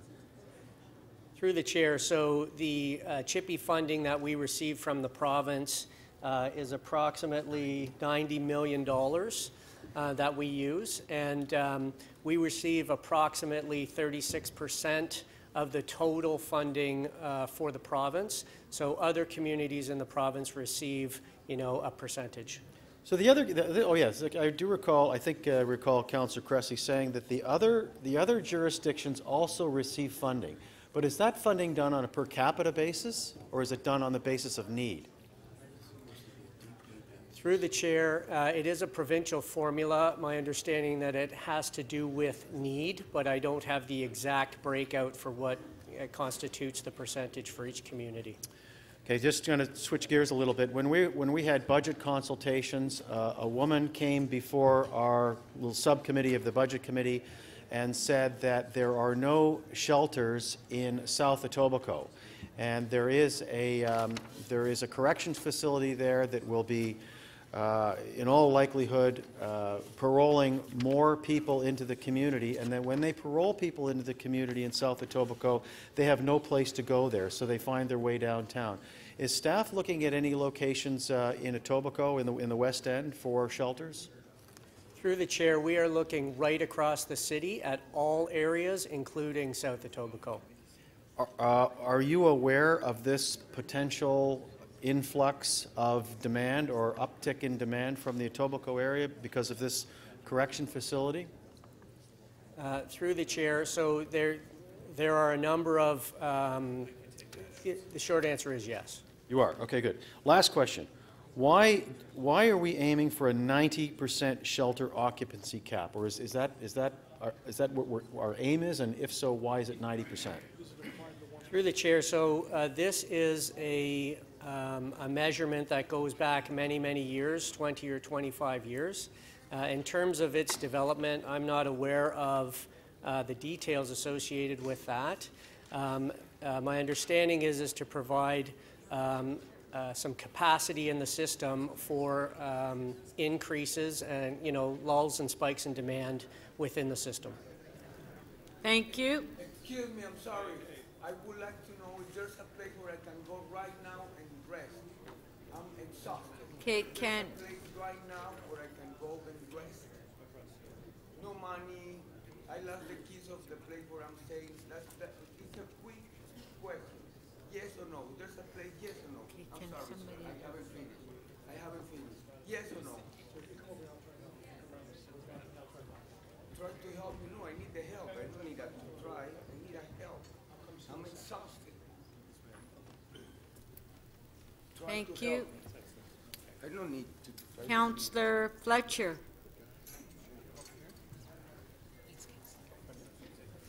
Yeah, we're going to actually have Councillor Layton. Yes, thank you very much, Madam Speaker. Just further to Councillor Campbell's points, can you remind me about how much it cost the city when the province pulled out of the pooling compensation fund early? It was in the range of $140 million. Through the chair, approximately yes. So just so everyone's clear, in the provincial upload, the City of Toronto was allocated additional money to deal with issues like homelessness and shelters. And instead of allowing that to run its course, they pulled out early. That cost the city $140 million. From my recollection through the speaker, yes, it was in that range. I'd have to pull up the report for the exact number. It was in that range. $140 million we spent. Now, it was one-time money because eventually the upload occurred, if I understand correctly. However, that $140 million, what could you have done with that, and how many shelter beds could we have built for $140 million? Through the chair, there are two separate issues there. Capital funding, in the briefing note, it identifies 11 sites at $178 million. It costs about $3 million to operate an 80-bed shelter. So, but just the capital, because the $140 million was one-time money, what could that have gone if we, instead of what we did was borrow money from ourselves to pay for it for a couple of years, but if we were to invest that into your capital budget, what are we looking at? Through the chair, so just mental math, approximately 8 of the shelters that are identified in the budget briefing note. If you could give me a total number of beds that 8 shelters at $140 million would accommodate. So this particular briefing note has 80 beds per site, so that's 640 beds. So follow me here. If the province hadn't pulled out early and the city could have reassigned that $140 million, it could have built 600 shelter beds, roughly speaking. Through the chair, your math seems to work. Thank you. What was our target for the number of shelter beds we wanted to open in 2017? Through the chair, in 2017, I'd have to look specifically at that. Approximately 120. 120 beds? Yes. And in 2016, how many did we actually open in 2017? Through the chair, so in the last 15 months, we've opened approximately 1,500 beds. The majority of those were hotel beds. Approximately 300 of those would have been shelter beds. But wait, our target was 120. So we exceeded the target, or is that over the course of a year and a half? Through the chair, that includes the end of 2016. Okay. What was so discounting the shelter beds, or the hotel beds, in 2016, do you know the number for how many beds we had targeted to try to open? I'm trying to get a sense on when we're setting a target, are we achieving that target in the number of beds that are actually being opened? So through the chair, I'll go back to sort of the last 10 years, and because there's a lot of discussion about new and replacement, the number of beds has been approximately 4,300 plus or minus 5%. We have seen sustained growth since the end of 2016. So there'll be about 300 shelter beds in there, as well as the motel program. So we are, from the 4,300, moving forward with increasing numbers. So, but are you able, because I've been through opening a new shelter in the last couple of years, and I know it took a lot of staff time. I know there was an investment made in identifying and working through the issues with that particular shelter. Are we able can council be satisfied that you have the necessary resources to achieve the goal that we're setting? Or do we need to look at what resources it takes to open a shelter bed and assign the necessary resources to you? Through the chair, the briefing note that has been brought forward to Budget Committee is an aggressive timeline, but city staff working together with multiple divisions believes that it is an achievable goal. Okay, thank you.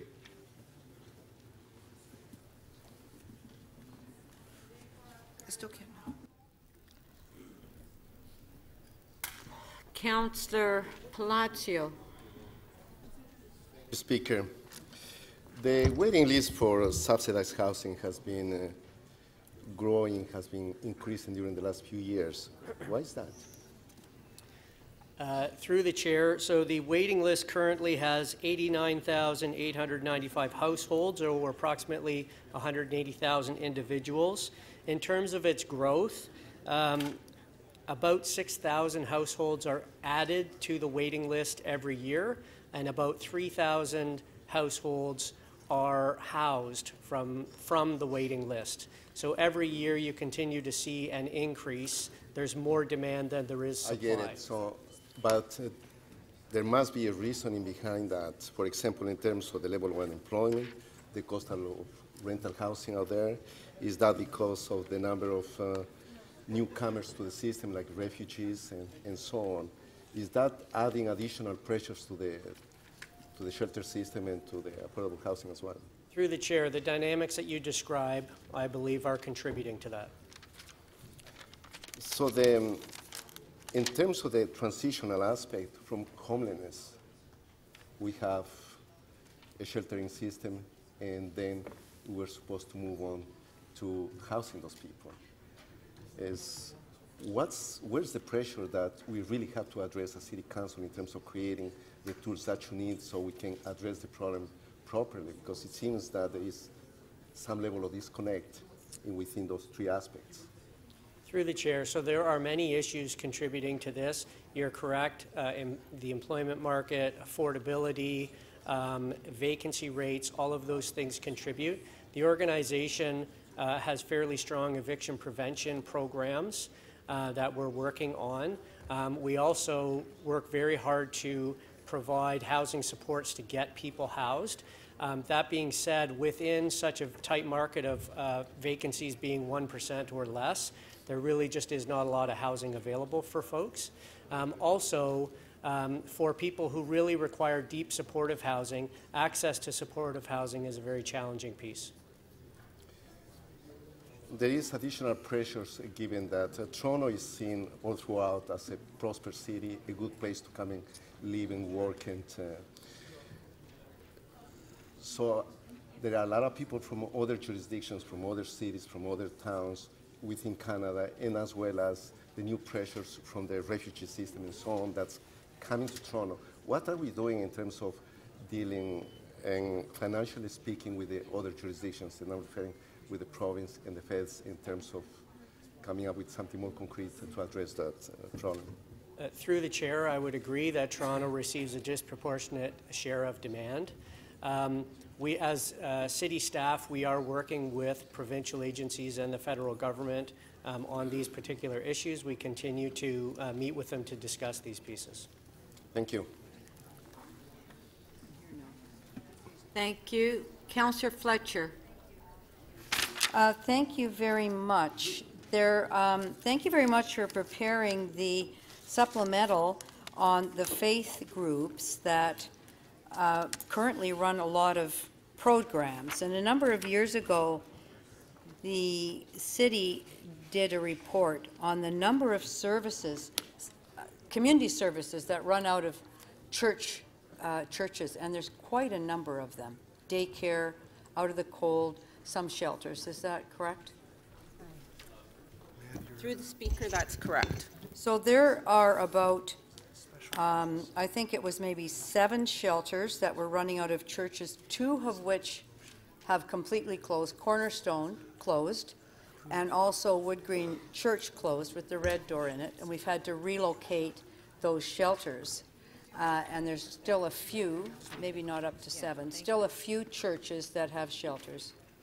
Is that? Through the chair, that's correct.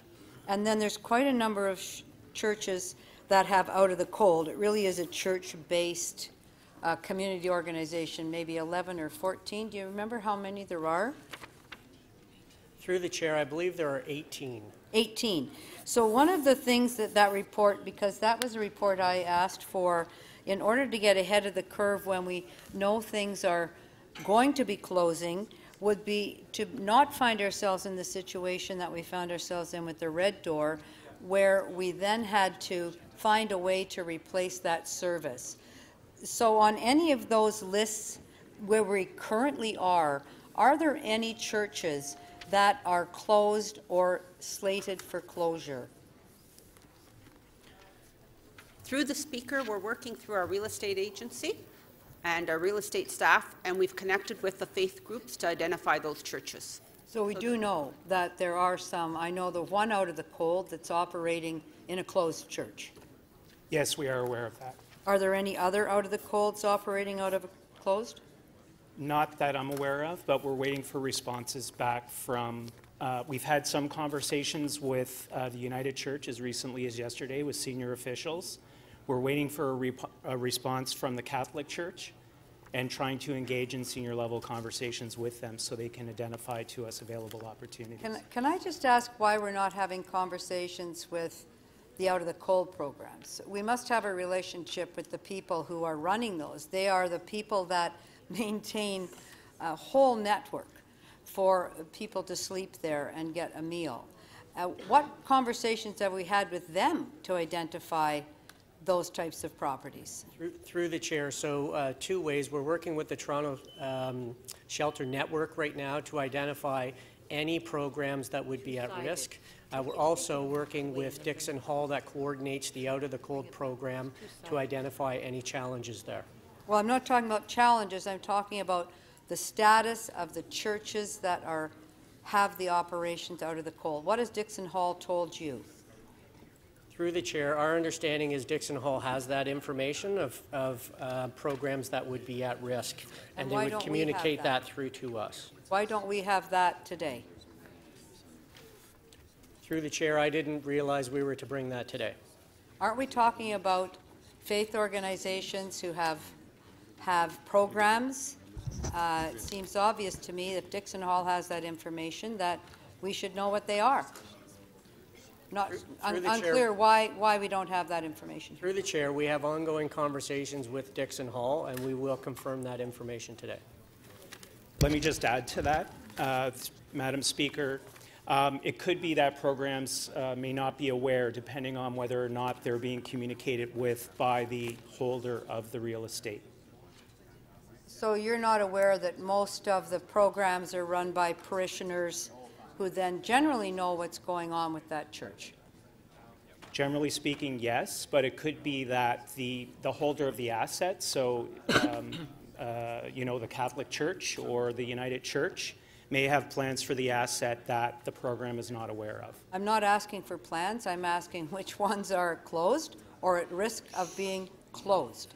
Whether you ask the diocese or whether you ask people running programs out of that, I really thought we'd have more information here today. So through the chair, the direction was to contact the faith organizations to pull together such a list. We did contact them since the CDR meeting, and we're in the process. So we did not want to bring an incomplete list. We're in the process, and we have to understand, working with the faith organizations, what the plans are and whether those churches would be available for possible evaluation for a shelter or a respite site. Thank you. That was your last question. Councillor Davis.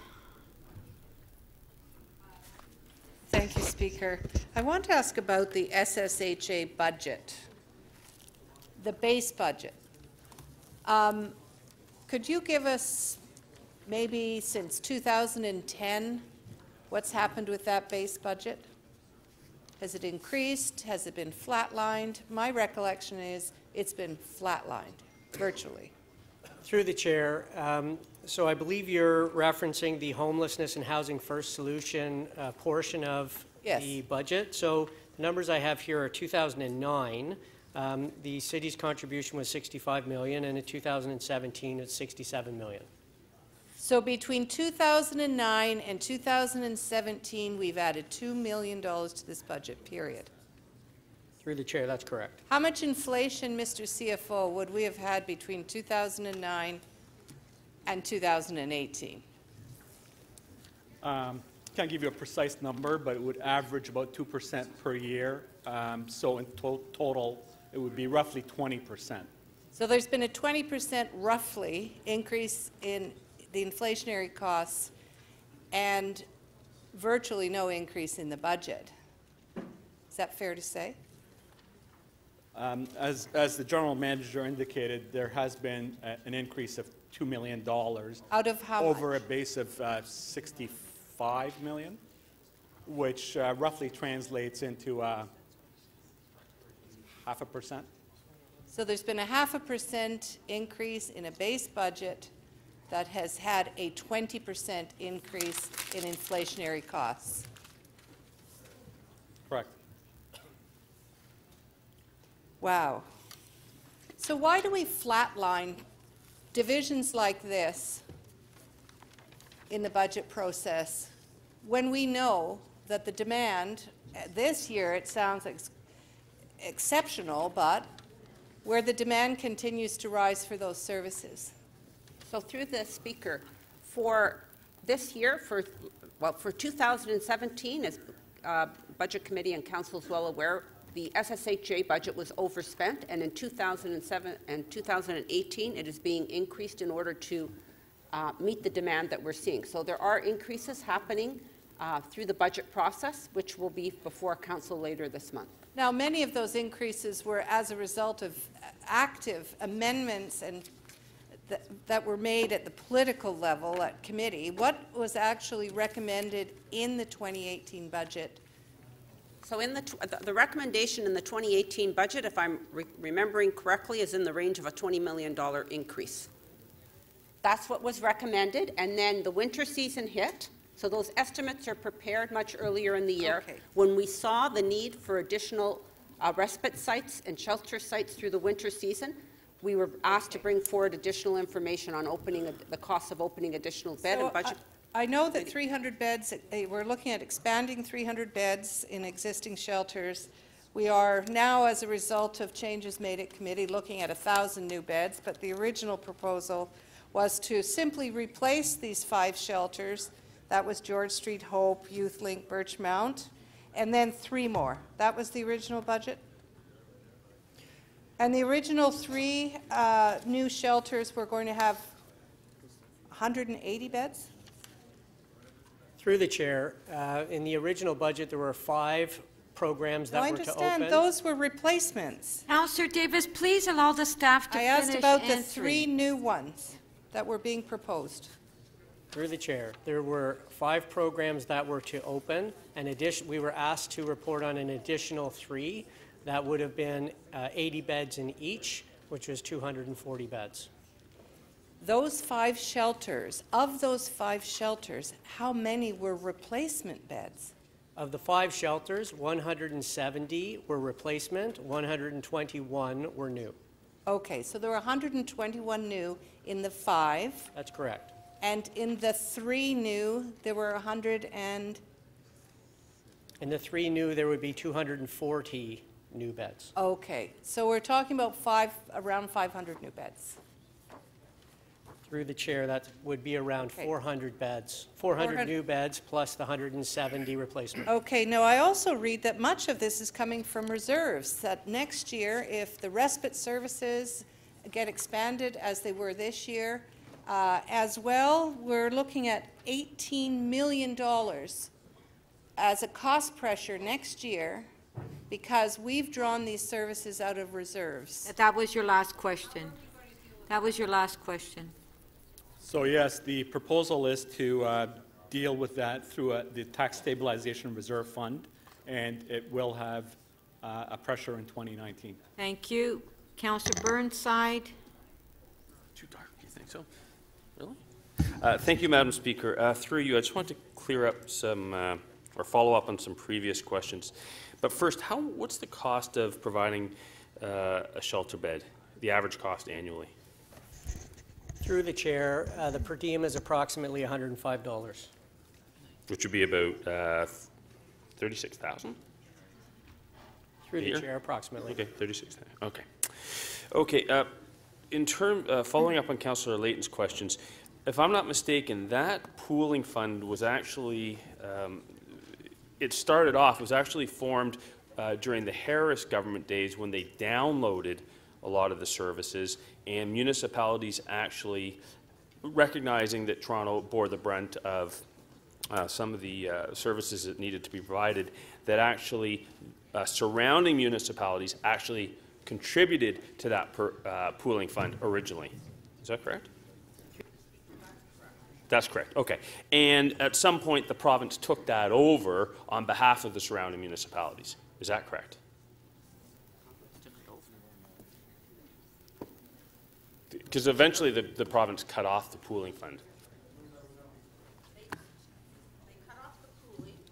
Through the Speaker, they cut off the pooling. I'm not sure if they took it over. They just used a different formula on how to reallocate the CHIPPY funding across the municipalities.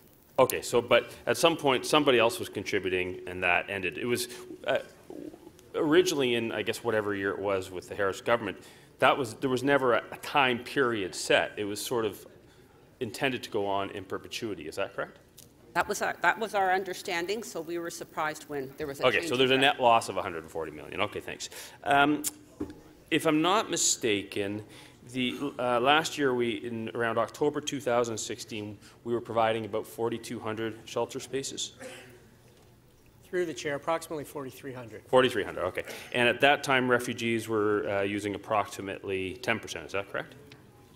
Through the chair, in and around that range. Okay, so that's about 400 beds, 430 beds. Okay, and now we're up to December. We're providing about 5,500 beds. Is that correct?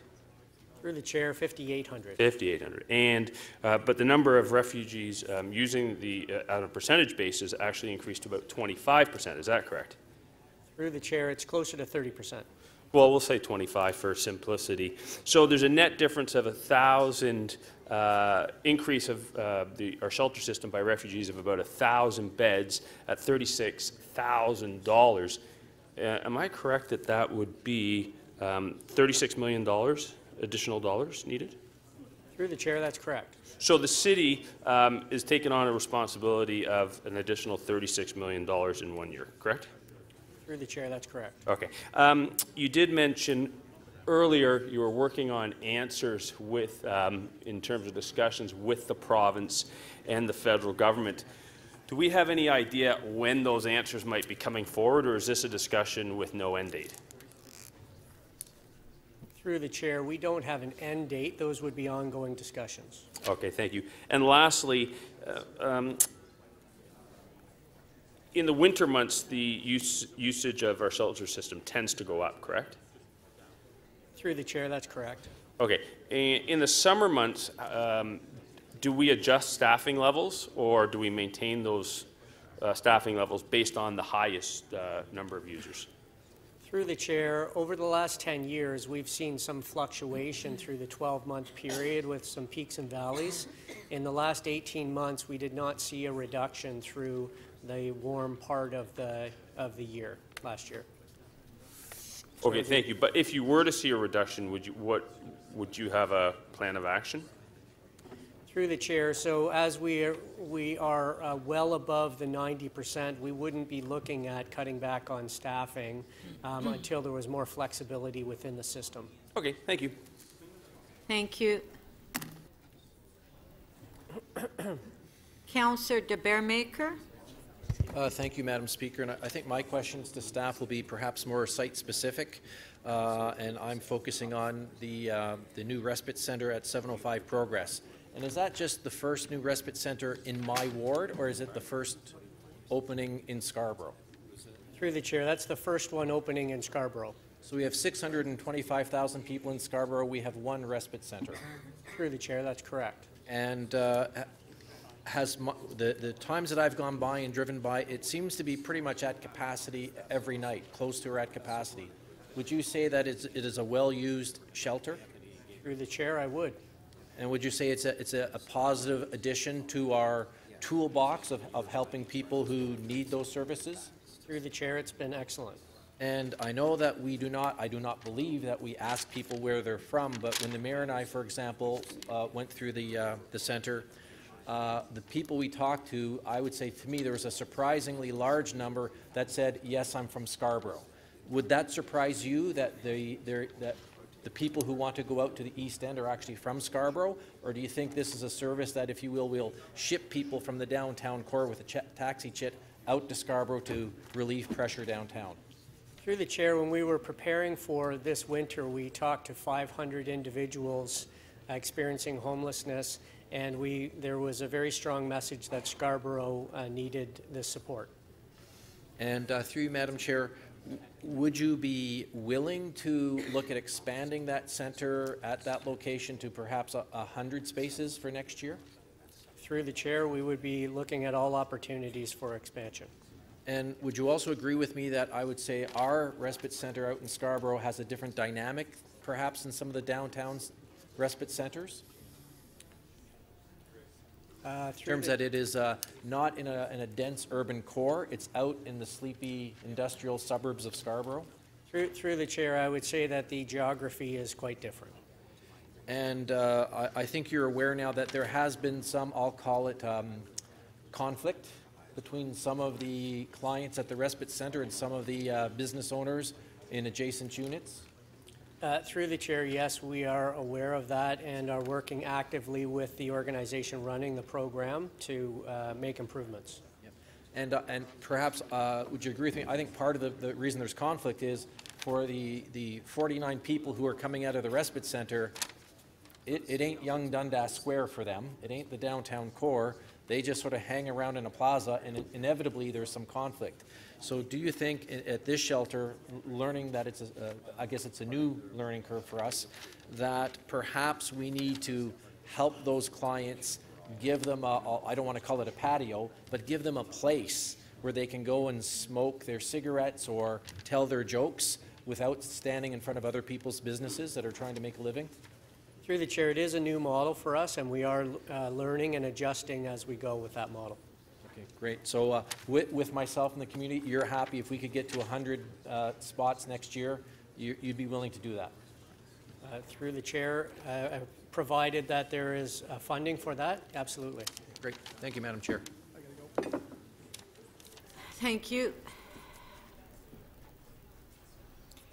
Councillor Holliday. Yep. Thank you, Speaker. Through you to the General Manager. Can you describe, the title of the report or the council item is Winter Respite and Shelter Services. Are they the same thing? Through the chair, they aren't exactly the same thing, Okay. but both programs support people experiencing homelessness. Right. Last council meeting I asked, the shelter spaces, they tend to be, I can say permanent, but quasi-permanent. Somebody checks into a shelter, they stay there for a period of time, and what we hope is that they find a permanent place to live after that. And would I be correct in saying winter respite is more of a drop-in? So when conditions are untenable to remain outdoors overnight, or something has happened on a quick notice and somebody has no place to sleep, they can go to the Winter Respite Center, and it's a little different than a shelter. They can go in there and they can sleep or just warm up. Is that right? Through the chair, we are trying to provide the least amount of barriers to individuals who want to come in off the street. Absolutely. Is there a graduation program from the winter respite type of help to the shelter system? Is that a normal course? Or do the users of the winter respite program kind of use the system, access the system in a different profile than those that go into the shelter system on a more longer basis? Through the chair, I would say that there are some differences in the client base. However, we are trying to provide additional supports this year, Sure. such as housing workers and counselors to help to identify individuals and get them into our ultimate goal, into housing. Okay, so the committee recommended something in number 4. It says, City Council direct the Deputy City Manager in consultation with the GM and the CFO to retain operations of the necessary respite centers, warming centers, and so on past April 15th, and to work with people in the out of the cold with the aim of extending the program beyond April 15th. Do you take that as direction to keep these places open whether or not there's a need? Or do you intend to scale down operations if, as things have done year over year, the demands have been reduced as the weather gets warmer? Through the chair, we would be looking to assess that need and keep open an appropriate number of spaces, just as we increased the number of spaces dramatically as demand dramatically increased this winter.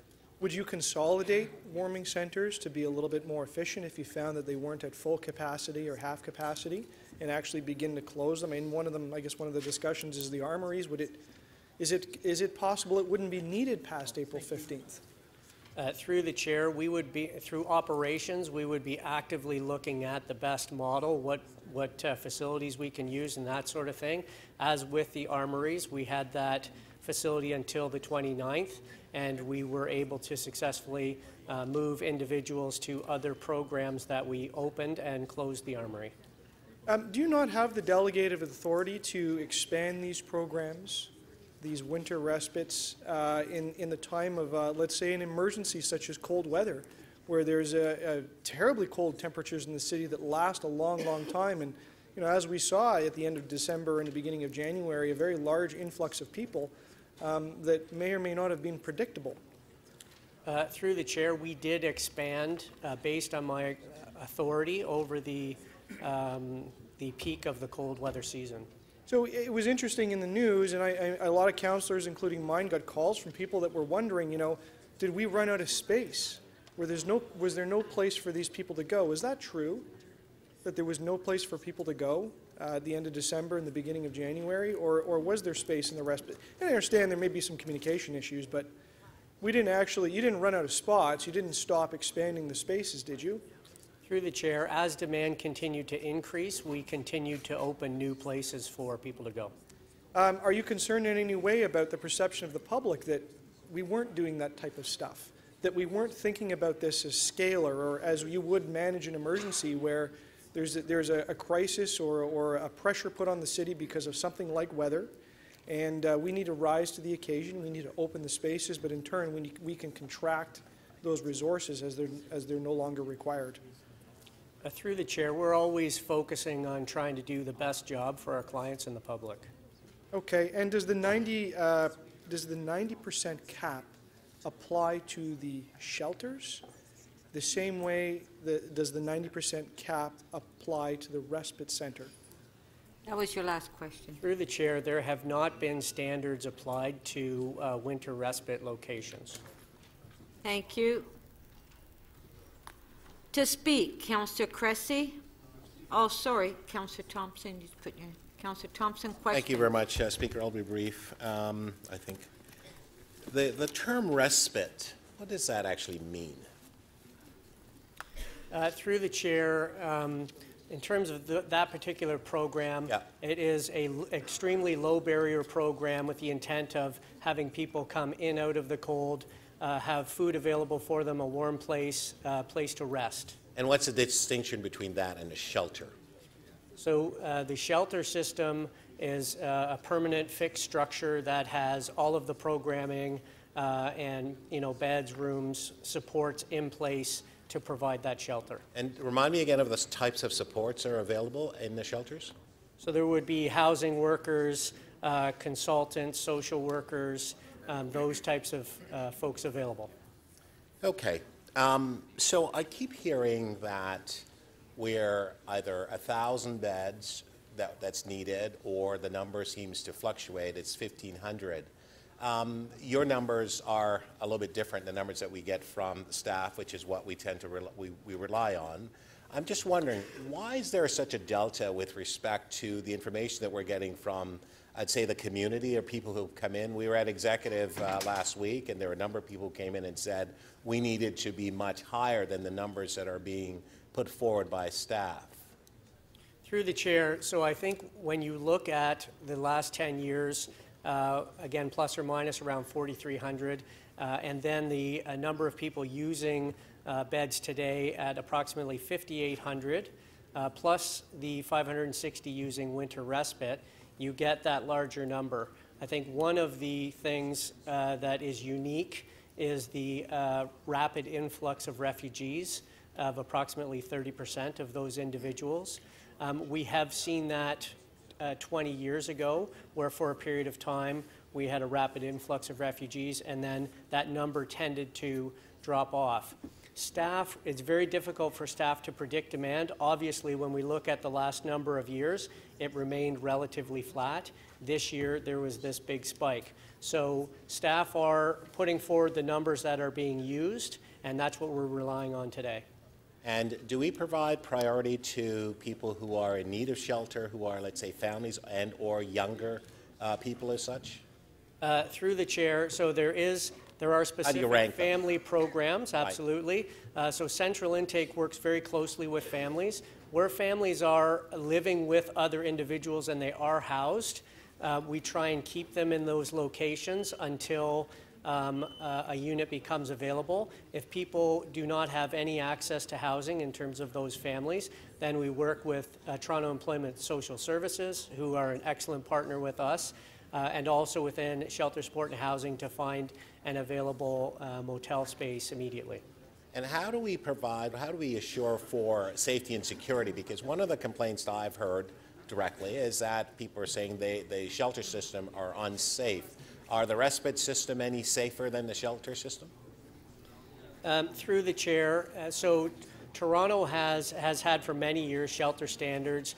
Safety is a big component of that. Right. We try and make these places as safe as possible. Within all areas where people congregate, from time to time there are those issues. But generally speaking, they operate very, very well. And there are some, obviously from time to time there would be incidents that come up, but these locations have security and staff who are trained in de-escalation to deal with those matters. And so my final question, when I looked last at the D&D website, I think it mentioned something in there about where there's facilities available in a municipality has the ability to use those particular facilities. It appears to me that is obviously in terms of picking up the phone to make a call to whoever was responsible for, in this particular case, the Armory. But why do we need to have the mayor send a letter to the federal government with respect to the ask when the D&D website seems to imply something different? Through the chair, so there is a formal process outlined through the province and the federal government to follow. Right. That is the process that we followed with regard to the Armory. Okay, thank you. Thank you, Speaker. Thank you. Councillor Wong-Tam, questions? Yes, Madam Speaker. Regarding the answer with respect to shelters having some on-site supports, General Manager mentioned that there was housing workers, consultants, and social workers in the city's shelter system. Is that correct? Through the chair, that is correct. And so you believe that all those services are in place in every single shelter in the City of Toronto? Through the chair, so there are differences in programs for certain and the level of support. So therefore, it's not true that every single shelter facility has housing workers, consultants, meaning probably health professionals, and social workers on site. So did you misstate at the beginning when you first answered? I think it was Councillor Thompson's question. So through the chair, it is true that there are not equal levels of support in all shelters. What we have come forward to council with is a standardized model going forward with all new shelter programs. And within that report, we want to standardize that across all shelters over time. And so what is that timeline that you hope to have the standardization of those services in place? How long can we anticipate? Is it a 12-month implementation? Is it 2 years? So through the chair, the 5 new sites that are opening this year are pilot sites. We're going to learn from those sites and then adjust and expand those programs as appropriate over time. And those 5 new sites, not a single one of them are in downtown Toronto. Is that correct? Through the chair, that's correct. And yet downtown Toronto seems to carry the lion's share of the responsibilities currently right now for shelter service delivery. Through the chair, so those were the 5 newest to open, which is how we chose those sites. Seton House has a very different model, a different healthcare model in it. We're learning from that model. We will be, through the George Street Revitalization Program, rebuilding Seton House in the coming years. Did it not occur to the team while they were putting forward the sites to the province as potential sites for the pilot project, did it not occur to the team that they should at least try to find at least one shelter in downtown Toronto that could be the litmus test of what the new standards could be? And would that not have benefit for the existing shelters, which is the bulk of the 63 shelters that we have in the City of Toronto? Through the chair, what staff tried to do was look at a range of shelters and the new ones that were opening with a standardized model, some serving youth, one as a replacement for the George Street revitalization process, serving adults, those types of things. We tried to have a range of programs to look at in terms of those 5 pilots. Sorry, my question was, why was there not a single downtown site chosen to implement, to integrate into the pilot project? And why were not existing sites chosen? The sites that already showed service deficiencies. Through the chair, so there actually is one site, Egal on Dundas, actually, that's downtown. That's not a shelter, that's a transitional home. Through the chair, so that is considered to be a shelter program for youth. So the transitional home is now classified as a shelter? Through the chair, so those fit within the shelter programs that we're discussing. So my question is, why was it so important to pilot this into the new sites when we're having such struggles with existing facilities, where existing facilities are demonstrating inconsistent and service deficits across the 63 shelters that we have? What do you think we could learn if we were to introduce an existing shelter into that pilot project? Through the chair, staff looked to take advantage of the opportunity with the new model and the 5 sites that were opening and the program that we were bringing forward in terms of a new approach to shelters. And we wanted to fully evaluate that, work with the province to have health supports in place so that we could then build on that and expand it across the shelter system over time.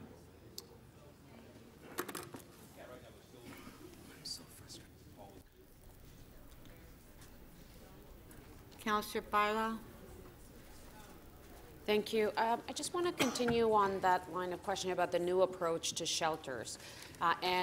What we're measuring is not only the wraparound services, but there was a series, from what I recall, a series of recommendations, including a decrease in the number of beds per shelter. There was more than just that service that, as a package, you're trying to implement in the shelter system. Is that correct? Through the chair, that is correct. We were looking at those wraparound services, including health and also engagement with the local community. And smaller shelters that we currently have. Correct? That's correct. No more than 90. Okay. Can you remind us again, what is the cost of building a shelter bed? Through the chair, so in the latest briefing note going to the Budget Committee, there are 11 shelters in there. If you average that out, it's about $18 million to build and just under $8 million if you were to lease. So per bed, how much is that? It's close to $250,000?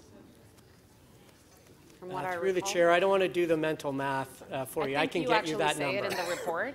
I think you actually say it in the report. It's close to 250,000. Through the chair, it's 225. Okay, there you go.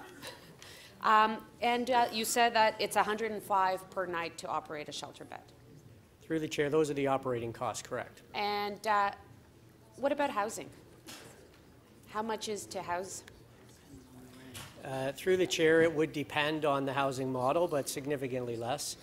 Within the shelter program, you need to remember that all of the services are provided, including, food, laundry, the different supports available, housing workers, those types of things. And to build a unit, $600 a square foot? I don't know. Through the chair, 300? 300,000. About 300,000 you can build a unit. Okay. What is being done? I mean, I hear a lot about the shelter beds and the supportive housing, but what I haven't heard is what are we doing to prevent homelessness? I mean, this will only change when we start having less people on the inflow and more people on the outflow. So we talk about the building housing, the supportive housing, more shelter beds to deal with the outflow. What are we doing on the inflow? Through the chair, great question. So we do have eviction prevention programs. Things are challenging right now with the availability or access to housing, and when people lose their housing, getting them back in. But we have a pilot this year that has targeted 200 households. We've prevented actually 120 evictions, and that's 220 people actually who have not been evicted from their housing. So we are focusing on that, and we're looking to expand that program. Okay. How is that going to be expanded in 2018? We have additional funding. Yeah. From who? From us. Through the chair, so we're providing additional funding into that program in 2018. Okay. I don't know if other councillors have run into this, but I certainly have. People calling our offices and saying, I'm couch surfing, for example, and I can't access a housing benefit unless I go to a couch. So are you looking at things like this, that in order to prevent people to become, they're already homeless, but they're in family's house, they are in somebody's home, but instead of having to move them to a shelter in order then to deal with this situation, is there something that we can work in that prevention side of it to deal with these issues? Through the chair, we're focusing on long-term stayers right now within the shelter system. One of the strategies we've talked about is somehow getting people into the drop-ins as a place where you might find people who are housed, have housing currently, but are going to food banks or drop-ins to identify those individuals so that we can help them to prevent being evicted. We're also working with Streets to Homes to identify those folks also, but we need to build on those programs over time. Thank you. Thank you. This is an area that we... Councillor Cressy to speak. Well, thank you, Speaker. And listen, it has been a very tough winter. It's been a very tough winter for a lot of people in our city who are both living on the streets and living rough on the streets. And so I think it's worth acknowledging that off the top, but equally off the top is thanking those who work with those in our city. And that's our frontline staff, City of Toronto staff and Shelter Support and Housing Administration, working all hours, working all days, and doing it tirelessly. You don't go into SSHA out of personal ambition, I'll tell you, but you go in there because you care, and I want to thank those staff. But then also our frontline workers in the community, advocates and activists and housing providers who do the same work, places of worship and out of the cold, day in and day out. I've said before, and I think today's discourse reaffirms this, that if the test of a city is how well we care for the most vulnerable, on the matter of housing and shelters, and it's housing and shelters because it's all levels of government, I think it's fair to say that as a city and as a province and as a country, we are failing because we are failing some of the most vulnerable. It's not that we're not seeking to do our best and to provide shelter, but it's not enough. And the numbers that we've heard, to me, demonstrate that it's not enough. that we had 6,300 people last night in our city seeking shelter or respite space. 6,300 people in our city, and the number of people seeking those spaces, just basic shelter, is going up. That 13,000 people in our city are on a waiting list, a provincial waiting list, for supportive housing. Because shelters are not the solution, they're a place to provide shelter from the cold, or at least just a place to stay in the warmth. But to move into supportive housing, there's 13,000 people on a waiting list, which is getting longer, not shorter, at the provincial level. And then, of course, supportive housing is just that. It's a transitional supportive housing scenario to help you get on your feet. Then you need permanent housing, permanent social affordable housing. And there are 180,000 people on that waiting list. And that list is getting longer, not shorter. And that also is on all levels of government, including the federal government. And so in a situation where it is getting worse, not better, for those who are vulnerable on our streets, all three levels of government, and yes, including our own, have not done enough. But the numbers tell the tale, but these are people we're talking about, not numbers.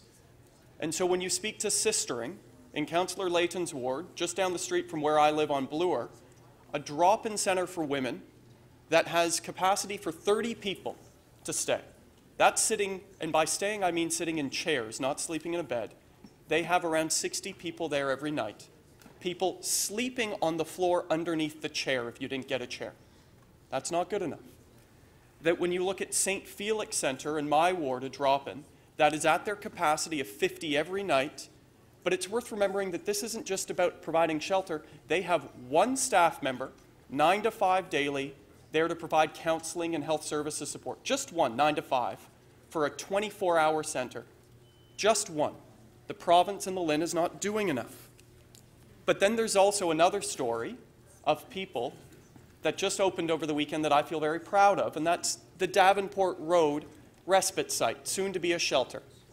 When that site opened, and I dropped by on Saturday night, the night it opened, my father and I had been out for dinner and we swung by. Before we got there, a local parent had dropped by with her child with a sign that said, "Welcome to our neighborhood, we're here to take care of you." That's the people of our city responding to this. And when I went in to speak to some of the clients at Davenport, a building with 4 stories, and John Campbell, Councillor Campbell and I went by the other night together, the clients there said, this is the type of space we need.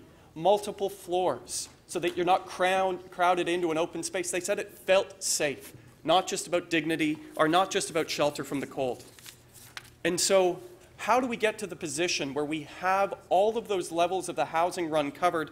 Well, today's motion that we're dealing with from CDR, that I want to say has had the support of the budget chief, the chair of CDR, our housing advocate, the mayor, along with councillors Mihevik, Fletcher, myself, and Wong Tam, I think it helps get us to a better situation. Not all the way there, but in this emergency moment where people don't have access, keeping our respite centres open, adding 1,000 permanent new beds, ensuring we don't get to the same situation next winter, that's an important step. We're not there because this is about more than shelter from the cold. It's about ensuring people have access to the services they need and the housing they deserve. But today is an important step, and I'm proud to support the motion in front of us. Thank you, Councillor Cressy. Councillor Matlow to speak. I want to begin by echoing Councillor Cressy's compliments to city staff, our frontline workers, and all of our agency providers across the city who I know worked tirelessly through the holidays into January and continue to do everything they can to serve our public and those who are vulnerable and in need. And I appreciate that. But I can't help but look back for a moment. Only last December, Councillor Wong Tam brought forward a motion to ask for council support to open the Armory. And when I talked with some of my colleagues and with staff and others, I heard so many excuses for why it just couldn't happen. It wasn't a city facility, so this would just be complicated and we shouldn't be doing this. And the rent will be exorbitant. That was the past experience, so thus it will happen again. At the very moment that Councillor Wong Tam was moving her motion, though, MP Adam Vaughan was saying publicly, we're ready to work with you. Like, we want to work with you. And what we've learned now is that not only did we have access to the facility, but the federal government waived the rent. And we were able to do it because we finally asked for it. We knew months ago when Kathy Crow and others told us that this was going to be a crisis this year, an unprecedented crisis, that the Armory was something that they knew to be part of the solution, not the solution, but part of the solution. And I regret that we ignored them. And I think we can do better.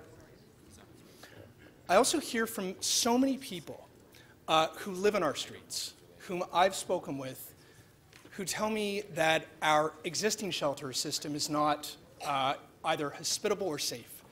Many of them opt, even in freezing conditions, to live on our streets when they could go into a shelter, but they don't feel safe. And I believe that we need to do so much more to improve the conditions in our existing system. I also believe that we haven't done enough to provide mental health and addiction support. When I say we, I mean collectively. And that especially is focused on the Ontario government, which has a responsibility to take that leadership role. This should not be Bell Let's Talk Day. This should be Ontario Let's Talk. Our provincial government needs to do more to provide mental health services to our citizens. No matter if you're on the streets or living in an affluent household. There are too many people suffering and they don't have access to adequate supports, and we need to do better.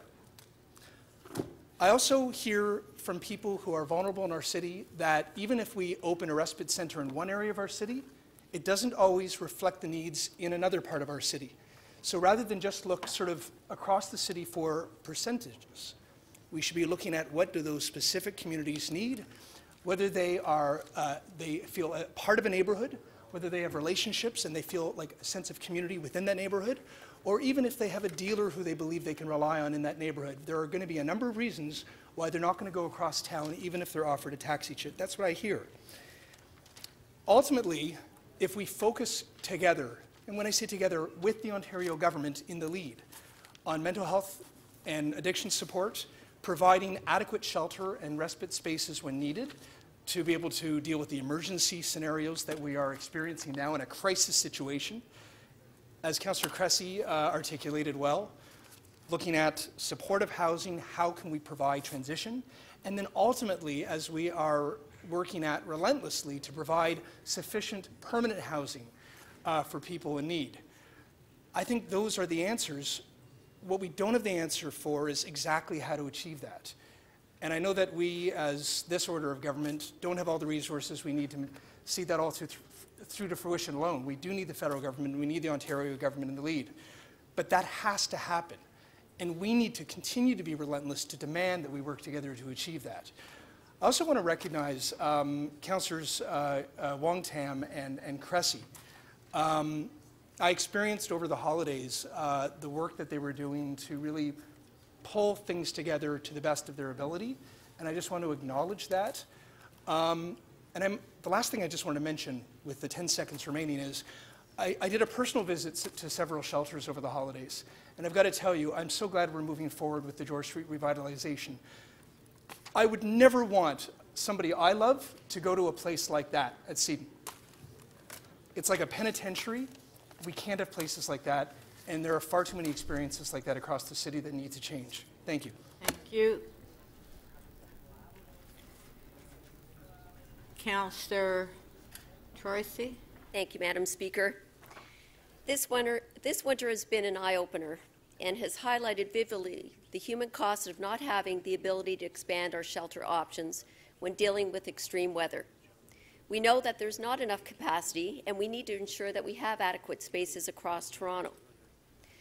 With enough capacity, this year we would have been able to avoid having to locate emergency respite locations in community centres such as Regent Park, which is in my ward. While our community was very welcoming and patient, there was a real impact on other vulnerable populations, in particular children and youth. Recreation centres are not a solution. Let's not be in a situation next year where that has to happen again. Therefore, let's adopt these recommendations and get on with quickly building out a shelter system that responds to the needs of Torontonians, while at the same time accelerate the construction of supportive and affordable housing so that every resident has a place to call home. Thank you. Thank you. Councillor Holliday to speak. Yes, thank you, Speaker. I have a couple of motions I'll put on the screen. I'll read through them and I'll talk about them a little bit. I think they're helpful. So I got the first one here.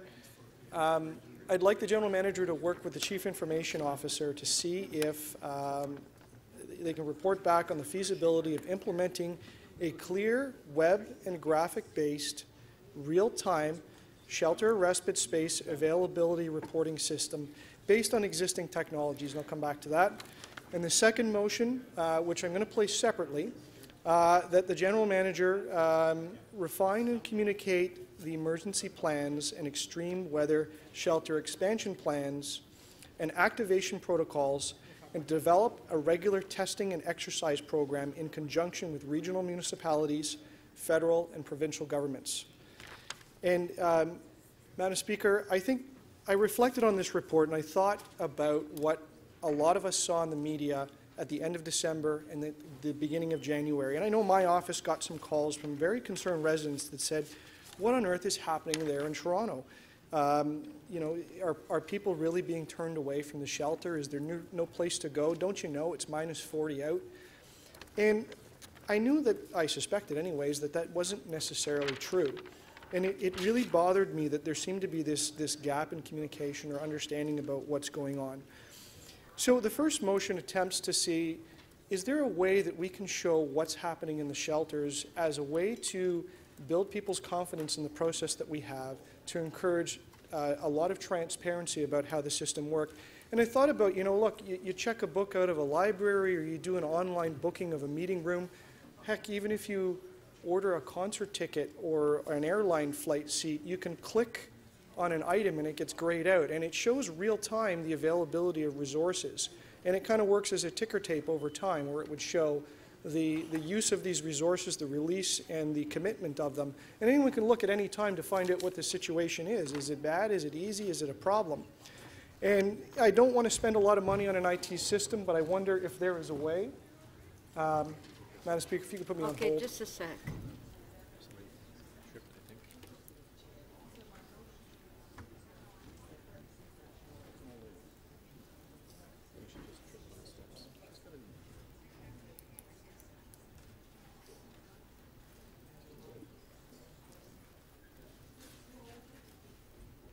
Do we need to call 911?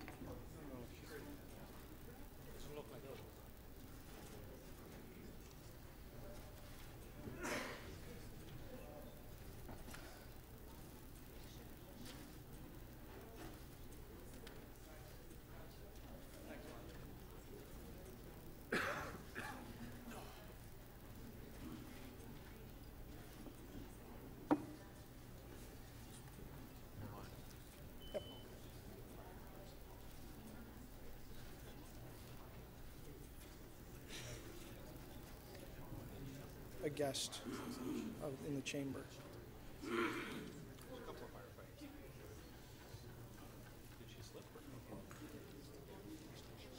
Okay, Councillor Holliday. Thank you, Madam Speaker. Again, it's not to create a great big IT system, but if there's something commercially off the shelf that's available that might work in this situation, I think it's worth having a look and bring it back to CDR and see if it's something that we can implement again as a confidence building system and perhaps a service enhancement. The second part I think is extremely important, and I thought about what had happened in the city, and it is no different than what you see in terms of a case of an emergency. The cold weather stressed the city's infrastructure and its services in many, many ways. We were digging up pipes, we were dealing with salting and ice on the road, and it's no surprise that when it's extremely cold, more people than usual will be seeking this warm space to be in. Somehow it was created into a political issue through the media, as if we weren't responding to it or we hadn't made the right decisions.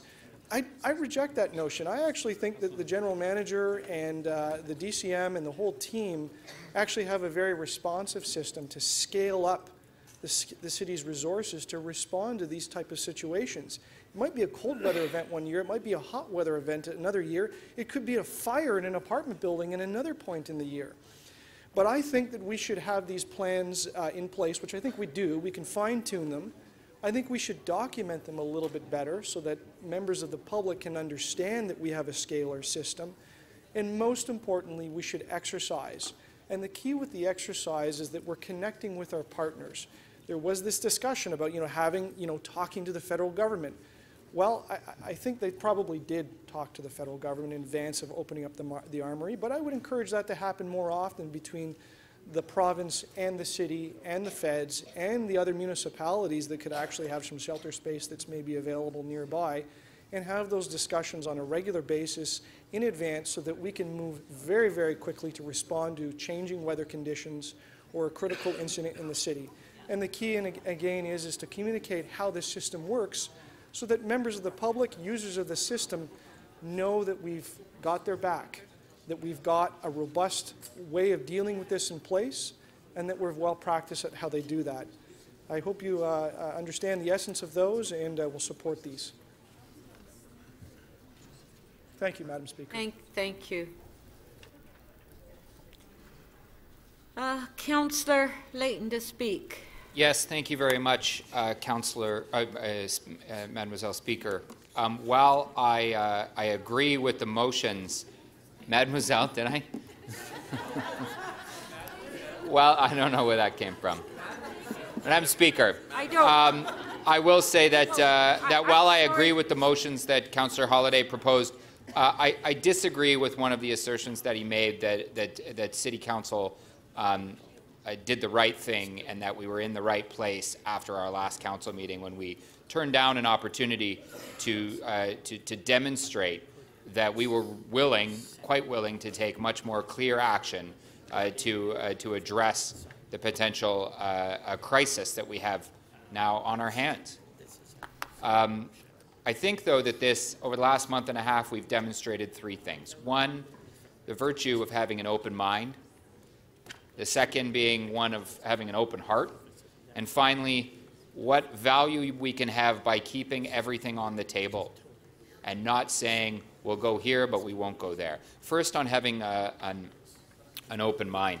I think that as the severity of the crisis unfolded, we saw that there were those on council that were willing to say we were wrong, that were willing to say, you know what, we need to push staff in a direction that just weeks before we may have rejected. And that's commendable, because that's why pencils have erasers. We're not always right 100% of the time. We need to acknowledge that. Where we were looking and coming up with new options, though, I think was valuable. The Better Living Centre was a suitable space for a respite site. It's not a suitable space for a shelter. It certainly didn't provide a level of dignity that we should be working towards and fighting for at this council and funding for, but it was providing a city site. And the quick moves by city staff at Exhibition Place and in SSHA was reflective from trying to think a little bit outside the box. And I know when I went by there, while I didn't find it to be a particularly welcoming space, if I was out on the street and freezing, any space would have been a welcoming one.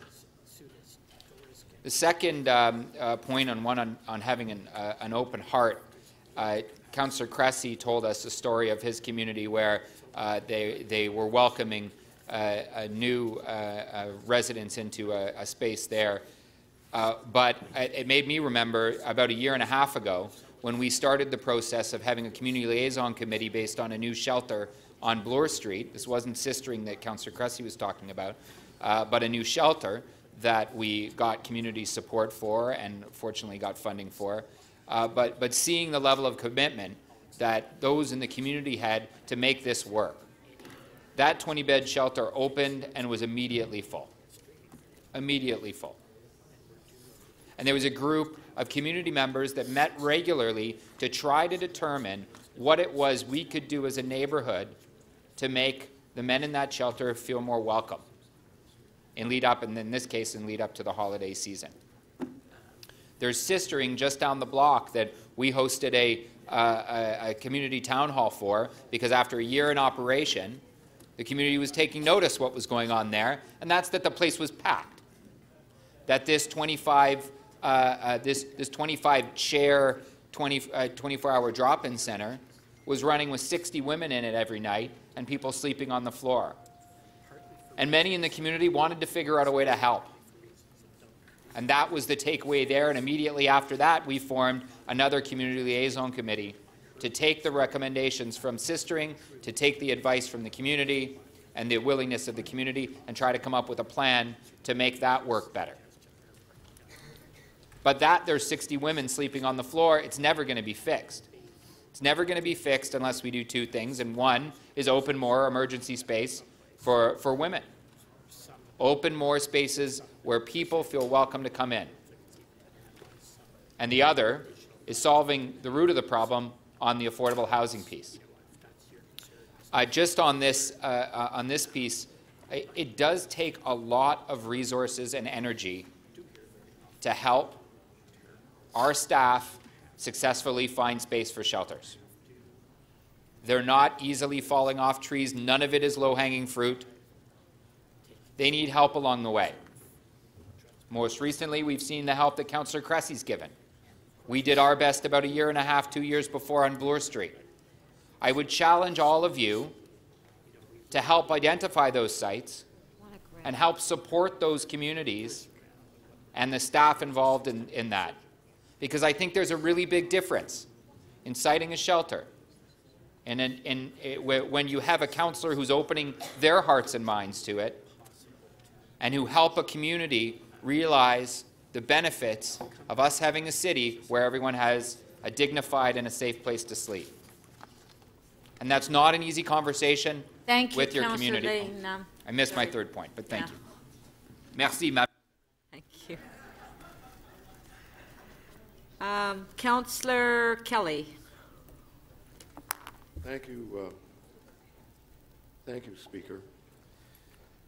Speaker, a great city is not only a city that is thriving economically, but a great city is a city that cares for others. And I think that this city hall has demonstrated over time that it's aware of the plight of the homeless. And if you look at the budget of the city over a 10-year period, you would find that increasingly larger sums of money have been invested in one form or another to try and address the challenge of homelessness. But Speaker, the Armory vote, I think, has become a symbol. The Armory vote has become a symbol of the way in which many people in this city view the city's response to homelessness. At that time, we were asked, or we were invited to pronounce on asking at that time for the armories to be included in our response to housing the homeless over the winter months. Many of us saw that in a particular context, and that context, Speaker, was that we had used armories previously, and based on that previous experience, staff's advice to us was, don't use the armories at present because we have the ability to respond to the homeless challenge in this bitterly cold weather by opening other sites more rapidly. And at that time, that was the key issue. How quickly can we respond to the challenge of that severely cold weather? And the advice from staff, frankly, was to use the Better Living Center. We could open up that faster. We could open it up to more people more rapidly, based on our experience of using armories in the past. Since then, Speaker, we've looked at homelessness on a broader perspective. And like others at Council, I appreciate the cooperation of the federal and provincial governments in that exercise. But, Speaker, what the Armory vote does prove, and it's not that the city is ignorant of the challenge presented by the rise of homelessness in general, it's that we are dependent on the generosity of others, both the federal and provincial governments. And there was nothing at that time that suggested that the feds would be as cooperative as they have become. But we've talked with the other two orders, and they have come to our assistance. But, Speaker, here's the problem. We are still, as we have it in front of us, dependent on the other two orders of government. And, Speaker, we have two major strategic challenges in this city. One is transit, the other is social housing. And we will never be able to do what we want to do until we have access to other revenue sources. And I and others have said for many years that means getting into at least sales taxes. And I would hope going forward that members of Council will address that very issue. There has to be a change in the financial relationship that we have with two orders of government.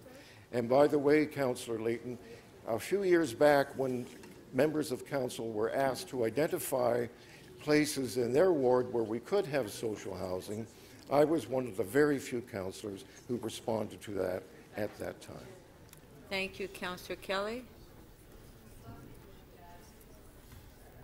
Councillor Bailao. Yeah, I don't have access to the mic there. Is it done? Okay. Yeah, there you are. Madam Speaker, I have a bit of a mixed feeling, to be honest with you, about the failure side of this conversation. Because I'm not sure what is a bigger failure. If it's actually the fact that we didn't add the beds, or the fact that this city has to talk about increasing the number of beds in this system. The fact that we have to increase the number of shelter beds in this system, I think, is our biggest failure. Because it actually means that we're not housing people properly. I've had the opportunity of working with Councillor Fletcher on a report that came to Councillor that was First Step Housing. And this came right after the opportunity that we have to discuss with your community, Madam Speaker, about opening the Runnymede shelter. And the way that people perceive shelters in our community, the way that shelters were being integrated and put into our communities, the way and the size of shelters were being done in our community, the size of the shelters, the lack of services around the shelters, there was no question that there needed to be an overhaul of the shelter system in this city. And that's what this council approved, and that's the way that we need to add. But to really deal with this situation, and there's no question we have a crisis in our hands. There's something that needs to be dealt with. But adding, and if I could have this slide in here. Upside down. There you go. Oh, my God. Okay, there we go. But dealing with this issue by only increasing this will never deal with it. Pretty soon we're going to be back adding another 1,000 beds, another 1,000 beds, another 1,000 beds, and every year we'll be adding another 1,000 beds. If we don't deal with the inflow, if we don't deal with homeless prevention, if we don't increase our rent bank, if we don't deal and prevent people from getting into this situation, and if we don't deal with the outflow, understanding why people aren't getting housing, how can we get them to housing, get the supply, get the supportive housing, we will never solve this issue. 10% of our users use 60% of the nights. They're chronic homelessness. They're mental health issues. We need the supports. 60% of the people using the shelters use it once. We never see them again. It's a housing issue.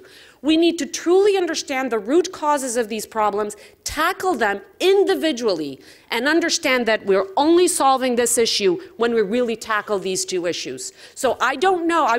I'm happy to support the motion, but at the same time, very, very sad, because I think the biggest failure is that we're having to have this conversation about increasing the numbers of shelter beds in our city, because we shouldn't be talking about shelter beds, we should be talking about housing units. Thank you. Councillor Fletcher. Motion, I just don't know if it's... Do we have not Councillor quite Fletcher's ready? motion? So could we go to the next speaker, and then I'm sure it will be ready.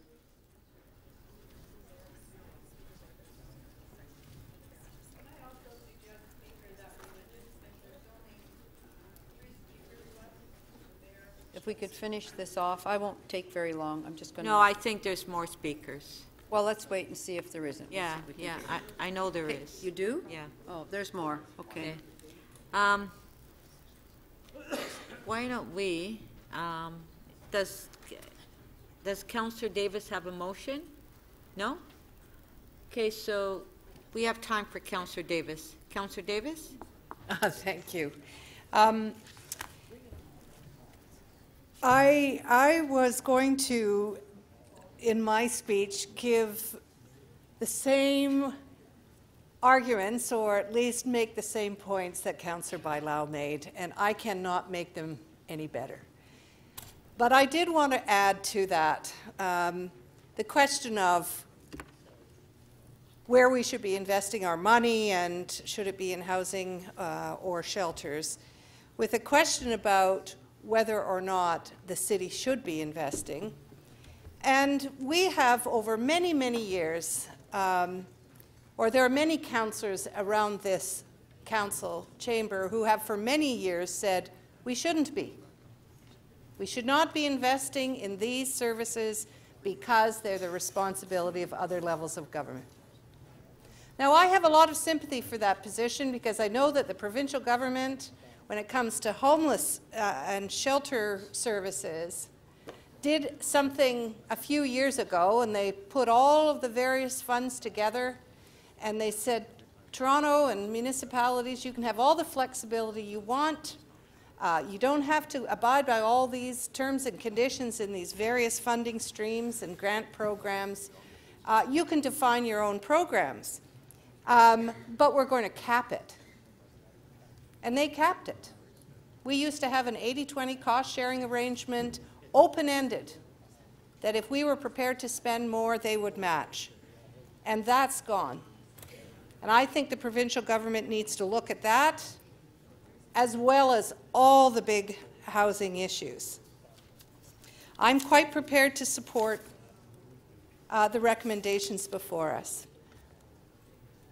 The other thing that the city, though, has to address is how we are going to fund the shelter services.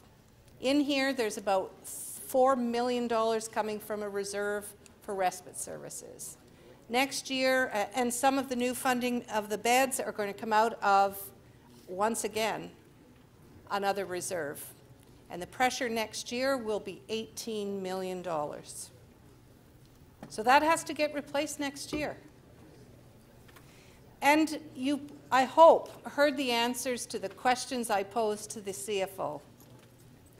What have we done with the shelter budget since 2009? Since 2009, we have increased 3%. Over all those years when the inflation was 21%. 7 times, 20%, 7 times is the cost of inflation greater than what we invested in that budget. Every year, somehow, we come along and we say every one of these budgets should be flatlined, every one of these budgets should be -5, 0%, without recognizing the real costs or demand of those services. And this is one of them. We have known that there was greater pressure in terms of these services, and yet we continue to say, keep the budgets at or below inflation. And that's not right. And so when these crises emerge, what do? We find short-term solutions and we patch it up. So I'm glad that this time around in the budget, we are putting additional base budget money into addressing shelters. We are going to be opening 5 new shelters. Mind you, they are replacing existing shelters that are closing, but will provide 120 new beds. And we have to put in, over a 3-year period, additional shelter beds. So this budget has finally tackled what has been a problem for some time that has worsened this year. And I do have to say, if we are talking about the root problems, getting to the root problems of homelessness in Toronto, I'm afraid that we have to go all the way back to 1995, when social assistance rates were cut by 21% in this province, and we have never fixed that. So a single person is living on $900 a month in this city. Thank you, Councillor Davis. It is impossible. Thank you. To live on that. Councillor Rain, before we recess for lunch, Councillor Rainsy, you wanted to just release an item pertaining to the. Okay, just a sec.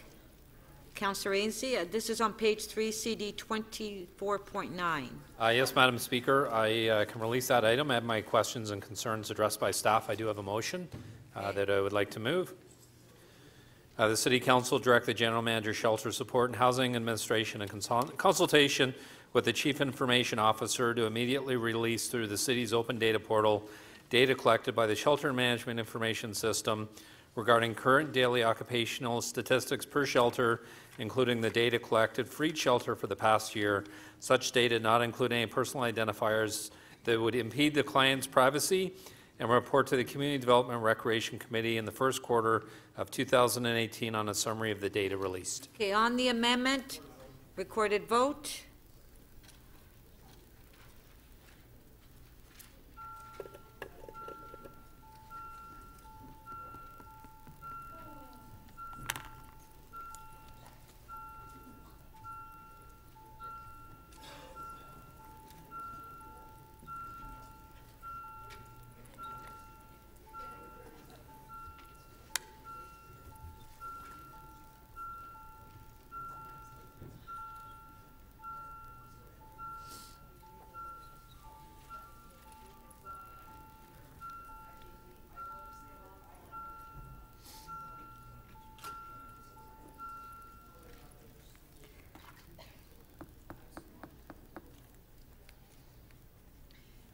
The amendment carries unanimously, 30 in favor.